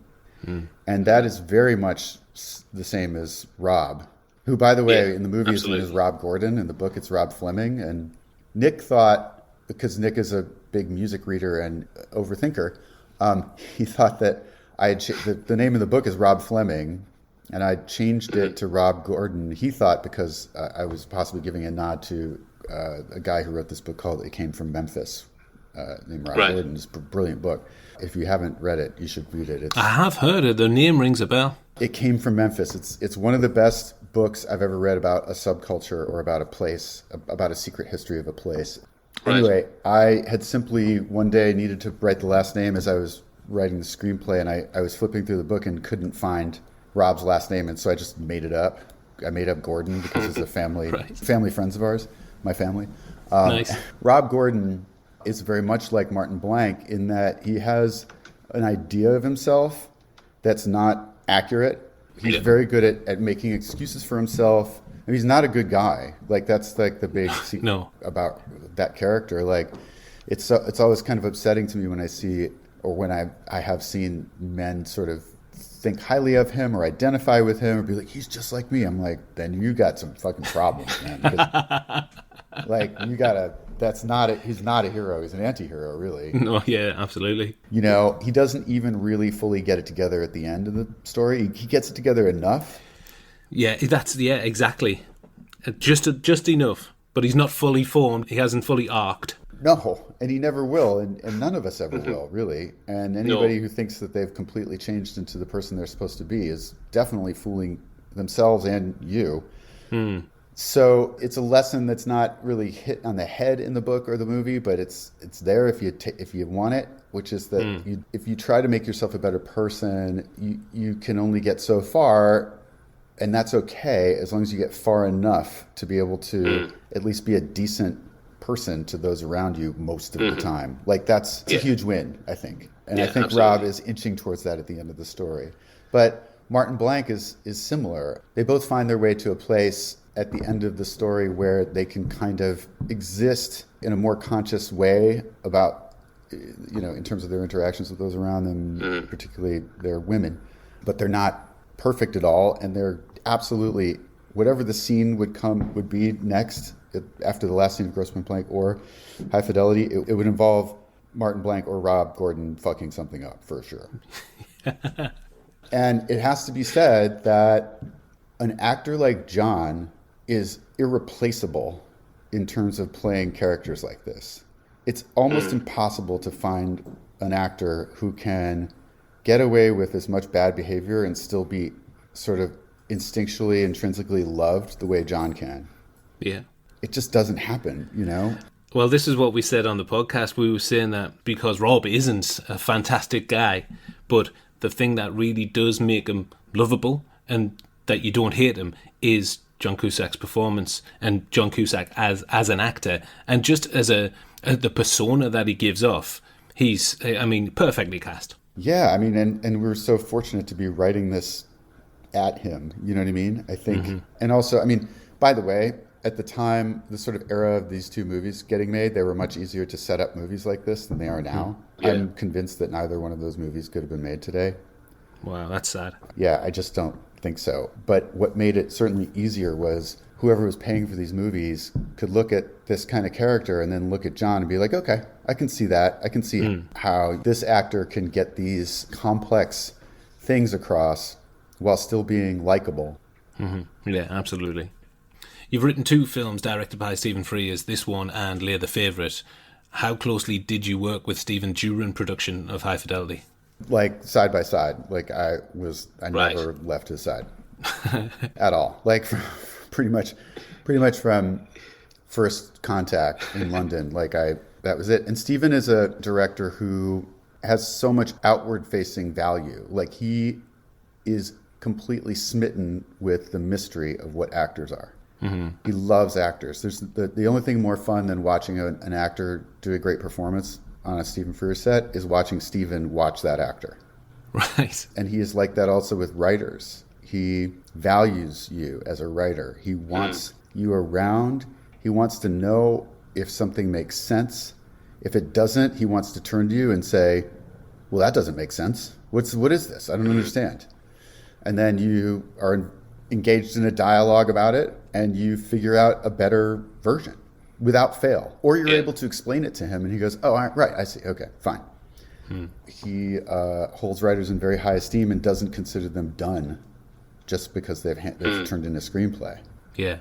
That's the way he works. He, like John and Steve and I, he never thinks that the words are finished until they've been executed correctly in a way that, on a set. Because that's often seen as a negative thing, being rewrites and rewrites on the day or on set. I know the Coens are fully formed. They write their script and that doesn't get touched when they're shooting. But it makes sense to say that an idea is never done. You said that, an idea is never done. That was the advice that Stephen gave you, that ideas can always be worked on, it can always be made better and always be made better. And that makes perfect sense. Yeah, I think that, it's happened to me a million times where I write a scene and I think I rewrite it and think it's bulletproof and it's perfect and all the beats make sense and this thing calls back to that thing and it's this, wonderful, cathedral of words. And then 3 actors start saying it and you realize that it's got problems. Yeah. And it's got repetitions, and it's got holes, and it's got something that doesn't make sense. And the way this actor's doing it is a lot better than you thought, and he should have 2 more sentences to that effect. And so as long as you're not overwhelming actors, if you see it in a way suddenly that it can be better, you make it better, I think. Yeah. There's some actors who do so much preparation and arrive with such a concretized idea of the way it is that you can't really mess with them in that way. You can't make changes too much, and that's fine too. But any opportunity to get it better is great. Yeah. I heard you went on a little road trip as well with Stephen, cross country. Yeah, he loves America. He'll never live here. It's one of the British directors from his era that didn't move here, unlike most of them. But he loves it here, and he loves driving across the country. Yeah, well, who doesn't? He's a great road trip partner. Well, movie music, we talk about it a lot on the show. It's really important to us here. I think we agreed that High Fidelity is in the all-time top 5 movie soundtracks. And I know that you're credited as music supervisor on the film, so could you take us through the process of deciding the songs that go into the film? Because I believe there were thousands of options, thousands of tracks listened to. Yeah, it was such a sort of complex thing with that movie because you've got, your main sort of location is a place where music is being played. Everybody's talking about music, both in the store and then out of the store. Yeah. There's a lot of sort of like bills to pay. There's also the temptation that has to be avoided to just put your favorite music in. Yeah. It's something you have to grow. It's an instinct that is acceptable, but you have to grow out of it.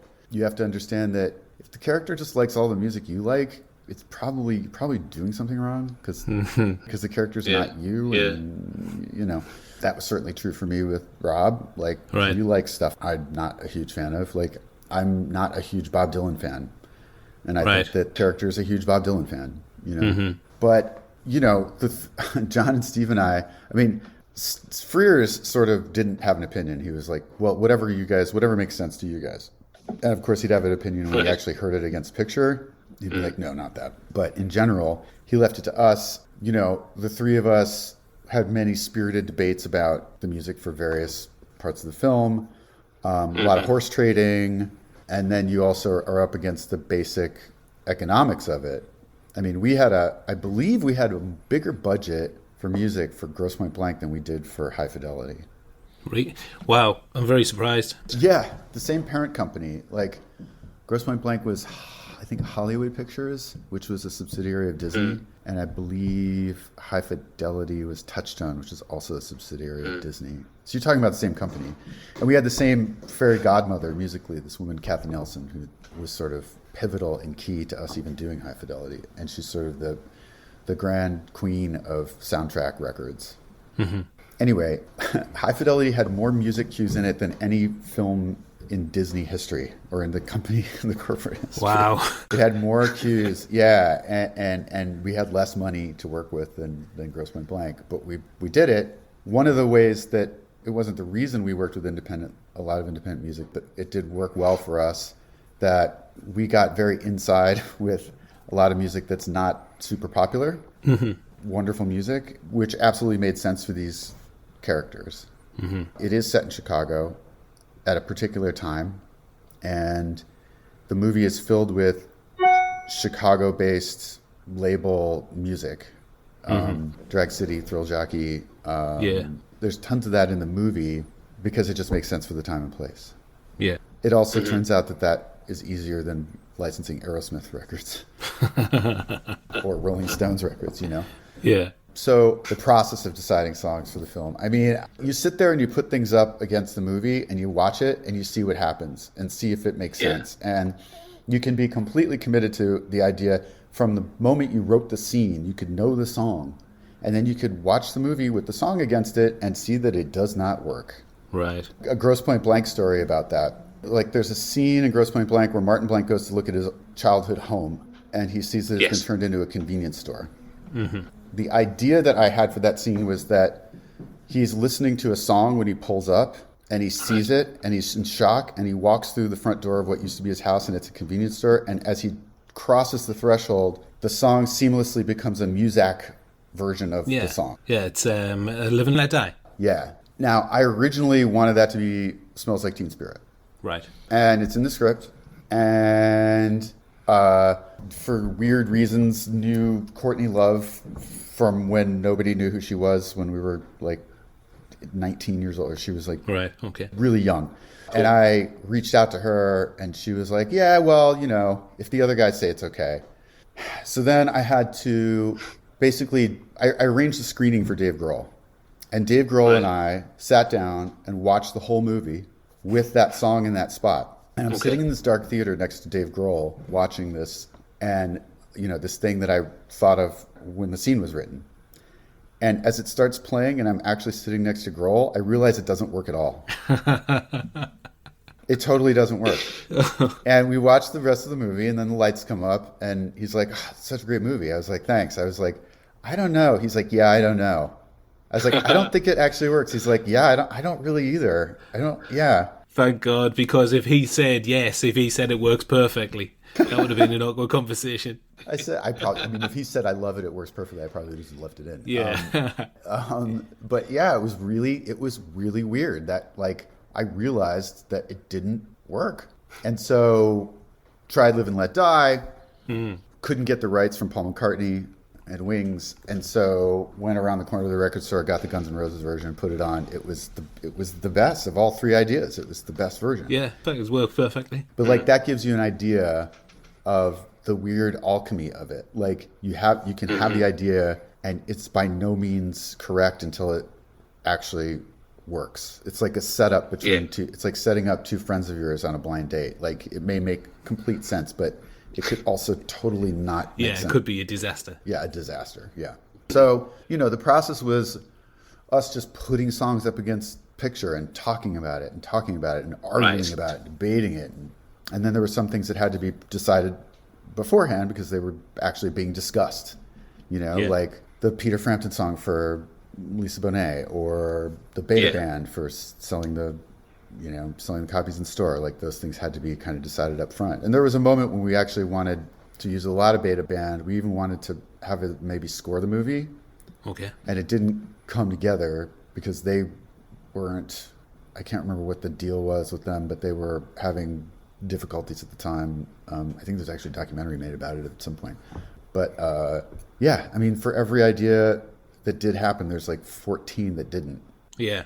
Well, that Beta Band moment, I mean, it's a great song and it's a great moment in the film. And we talked about it on the podcast. Rob, I will now sell 5 copies of the 3 EPs by the Beta Band. And we all agreed that we all went out and bought the 3 EPs by the Beta Band as soon as we saw that film. Fantastic. I mean, it's literally a commercial for the Beta Band. Yeah. Yeah, and it's funny, I found them because my oldest friend is this guy, Dan Koretsky in Chicago, who co-founded Drag City Records. And, you know, I would still be probably listening to classic rock stations if it wasn't for this person. He's pointed out, like, hidden alleys of music to me my whole life that have made the music I love a completely different world. And that was an example. You know, I consulted with him closely while I was doing a lot of things with this movie. And one thing I said to him, I was like, I need to find something that has a universal appeal, but that people don't know about, because Rob has to be turning them onto it. I don't want it to be old. I want it to be new, but I don't want it to be arcane or difficult to get your head around. And he was like, there's these guys called the Beta Band.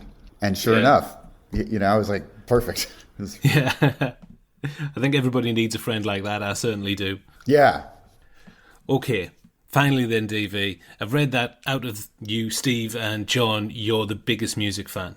So I've got to ask you, top 5 records? I don't have top 5 records. I'm sorry to disappoint. It's just, and mostly I would say it's because it's always changing. Yeah, it's always changing. I think what's maybe more interesting to discuss is the idea why we want top 5 of anything. Okay. You know, I think I think it has to do with order, the human instinct to have order of some kind. Yeah. I think it also involves the human instinct to relate to one another by either agreement or by spirited disagreement. And the last thing I think about top 5s is that, and this is something that definitely relates to Rob as a character, is the modern world instinct to define oneself by what one likes. Yeah. I don't know if I can do that this morning. How's that for a demural? Disappointing. Do you know a favourite album? Name one. I mean, I can tell you. Here's what I'll do. I'll tell you what's going on my Spotify right now. Okay. How about that? Cool. Okay. I've been listening to Don Williams. Okay. Minnie Riperton has been getting a lot of play. This group called Sick Alps, SICALPS. Right. I've been diving deeply into Little Richard. Cool. Because I saw his wigs were being auctioned on a celebrity possession auction site, and I thought about they were so cheap. It was like you get a Little Richard wig for like $700, and I was like, "Oh wow, not a lot of money for Beethoven's DNA, basically." Robert Wyatt, I've been listening to that a lot. I've been listening to the new 2 Chainz record a ton, which is a great record. Early Bee Gees because of that documentary, that Bee Gees documentary. Cool, yeah. Main Course, that's the falsetto record. That's the first moment of Barry Gibbs. Fanny Be Tender With My Love, I think, is on there. Great track. Incredible. Peter Green, End of the Game. Right, okay. Definitely don't want to just be Mr. like old records guy. Because I fucking hate that, and I think that people should keep trying to listen to new music, even if you don't have the instinct to. I think you should just force yourself to, because there's a thing that happens where, if you don't notice it already, you'll notice this going forward, which is that people's interest in music is most sort of like fertile and fecund in like from the time that they hit puberty until like their late 20s. And frequently for the rest of their lives, that's the music that they listen to. It's the music they discovered then. And that's fine, and it's completely organic and natural. You start paying attention to other things, and there's probably even some brain chemistry stuff going on where you stop being curious or plastic about what you can take in. And I think it's really good for you as a person to try and push through that. It's a little eating your vegetables, but it's in a fun way. I think it's also like exercise, or it's something that, like when you're a kid, you want to run around all day because you have all this energy, but then later you have to make yourself run around all day a little bit for your own health. And I think it's the same with music tastes. You have to try and give new things a chance, and I think it's good for your brain to do it. Yeah, absolutely, because you know you'll get the benefits of it if you do that, but it seems like a big uphill struggle to do it. It's the doing that's the problem. You know the benefits at the end of it. Absolutely.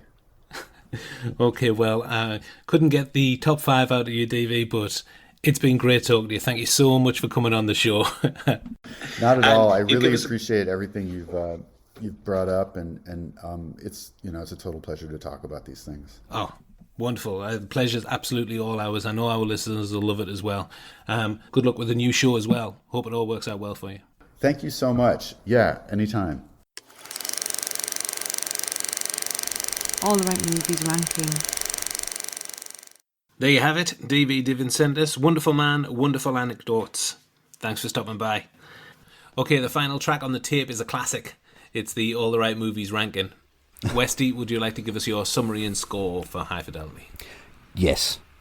I mean, I think everyone knows, like, everyone, even when you meet his dad, you know how much I adore this film, and I do love it, and I hope that we've done it justice, because I do feel it's one of them films that deserves the energy, and it does deserve the time, and it does deserve to be up there with probably, one of the greatest kind of romantic. If you're going to say romantic comedies, I mean, I cannot stand that phrase, and I won't say it's a romantic comedy. I would just say it's a life film, and it's a life film that I completely tap into and I completely understand, because it's one that I relate to 100%, and there's always something I can get from this. And even from when I first saw it, 21 years ago to now, it's always been relevant, and I think it always will be relevant. I think there's always these emotions and these situations that people go through, these stages, and to me it feels like a very close, very good friend, and it's given us a lot of ideas on how to be more interesting socially by just asking people top 5 shit, which is what I've done forever, and I'll continue to do it, because you know what, it fucking works. And books, records, films, these things matter. It's the fucking truth, and it really, really is. And I don't even think it's shallow. I think that's just an absolute fact. Fucking hell. We wouldn't be sat here talking the way we do about films every fortnight, and we wouldn't be as close That's friends true as enough. we are without these things. And I think you can tell a lot about people by their tastes in them three things, and I don't think you should judge people for it. I think you should use it as a tool to help you understand somebody else, and I think that's what this film does really well.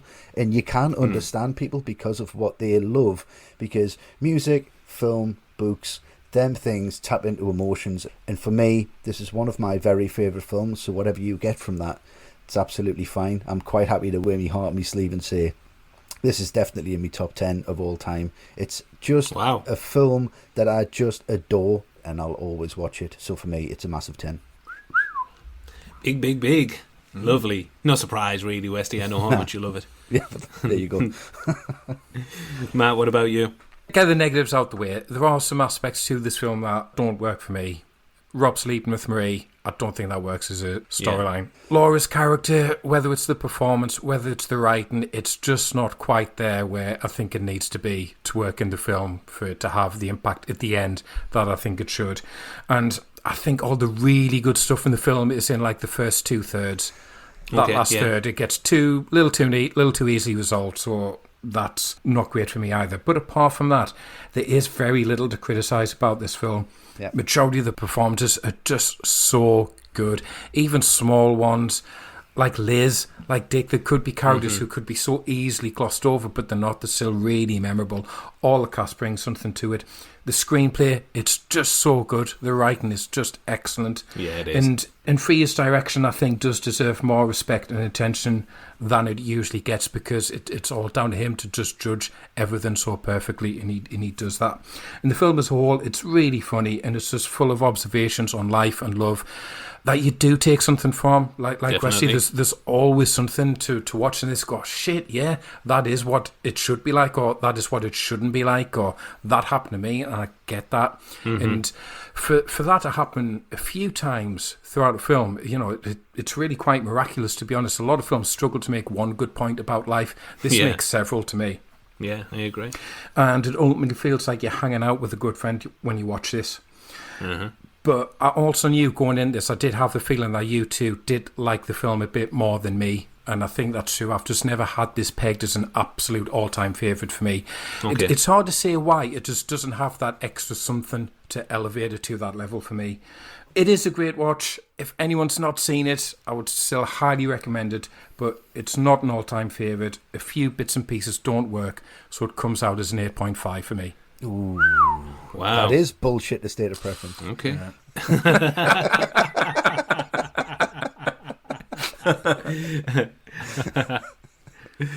Fantastic. Well, I'm not going to go over all ground. I love the film.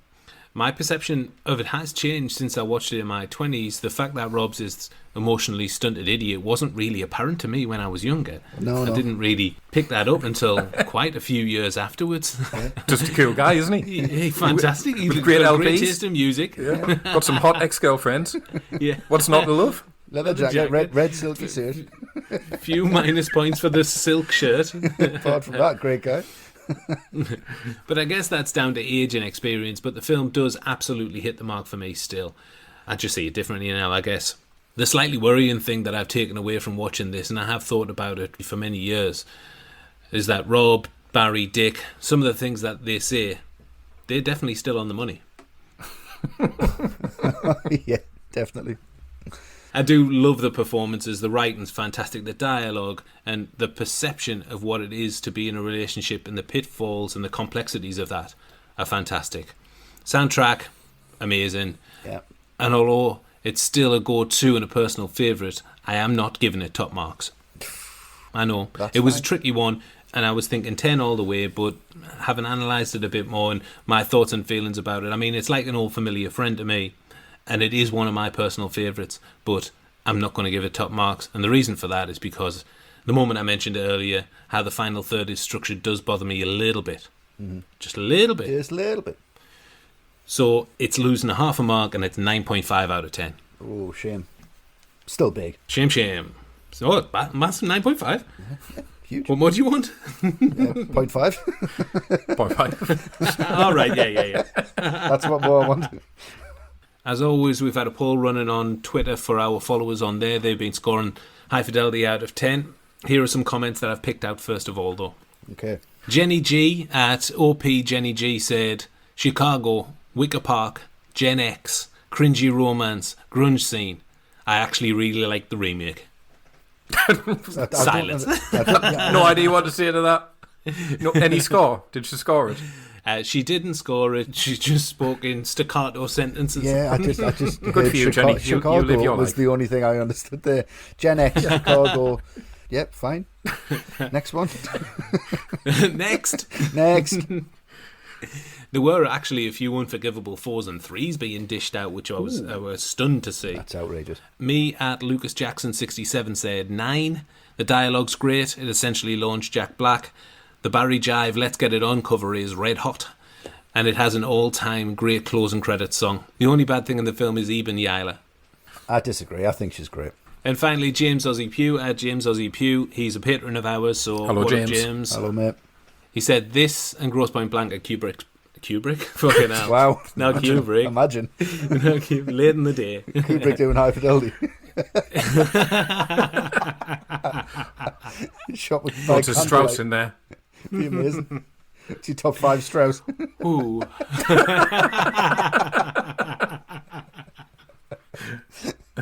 James said, this and Grosse Point Blank are Cusack's best. Love the characters in the movie, unique personalities, and all relatable to people we've all met in life. Great to see how that internal monologue we all have, that makes us question ourselves, is represented, and a killer soundtrack too. A 9 for me. Spot on. And with all the scores combined, High Fidelity averaged a, what do you think out of 10, fellas? 8.5. 9, because people who love it really love it. Yeah, including us.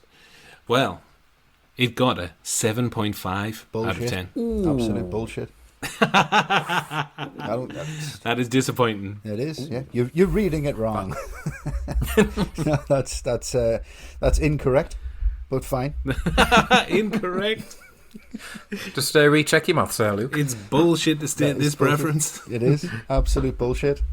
So with all the scores combined, that gives High Fidelity an overall score of 35.5 out of 40. Go to alltherightmovies.com/leaderboard to see how the film fares against the other 48 films that we've covered on the podcast so far. As we mentioned at the top, to support what we're doing here and to allow us to create exclusive content, you can sign up to be an ATRM patron. We've removed the shout-outs to our Director's Chair patrons for the time being because the list was just getting out of control. But we really couldn't be more appreciative of your support, guys. Thank you very much. Yeah, thank you, guys. Fantastic. Brilliant. Amazing. Thank you. Great, guys. For all show notes, credits, and references that we used in the production of the podcast, you can visit alltherightmovies.com/podcast/high-fidelity. All the Right Movies will return in 2 weeks when John, PI, and Matt bring you the behind-the-scenes story of the action sci-fi extravaganza that is Terminator 2 Judgment Day. Excited about that, Matt? I am. All three of us prepared to give a big love-in for Edward Furlong. I fucking doubt it. Get ready for that. And for our patrons, tune in next Friday as the three of us here tackle the inaugural episode of our brand new double feature show where we'll be talking about the Chris Nolan early career classics, Memento and Insomnia. Not to be missed for sure, that one. Definitely not. You have to listen to it backwards. Yep. So if you aren't a patron already, sign up for that and have a load of fun, even if you do have to listen to it backwards. It'll make more sense. And in the meantime, you can catch us on our social media platforms. On Twitter, we are at @all_the_right_movies. On Instagram, we are at @all_the_right_movies. And search All the Right Movies in Facebook. And our website is alltherightmovies.com. We're off to sort our record collection out into autobiographical order. No fucking way. Just don't stack them up. The pressure. See you soon, guys. Thank you very much. Cheers, guys. Mother, what a night it really was. Brother, what a daddy read. And China's stuff.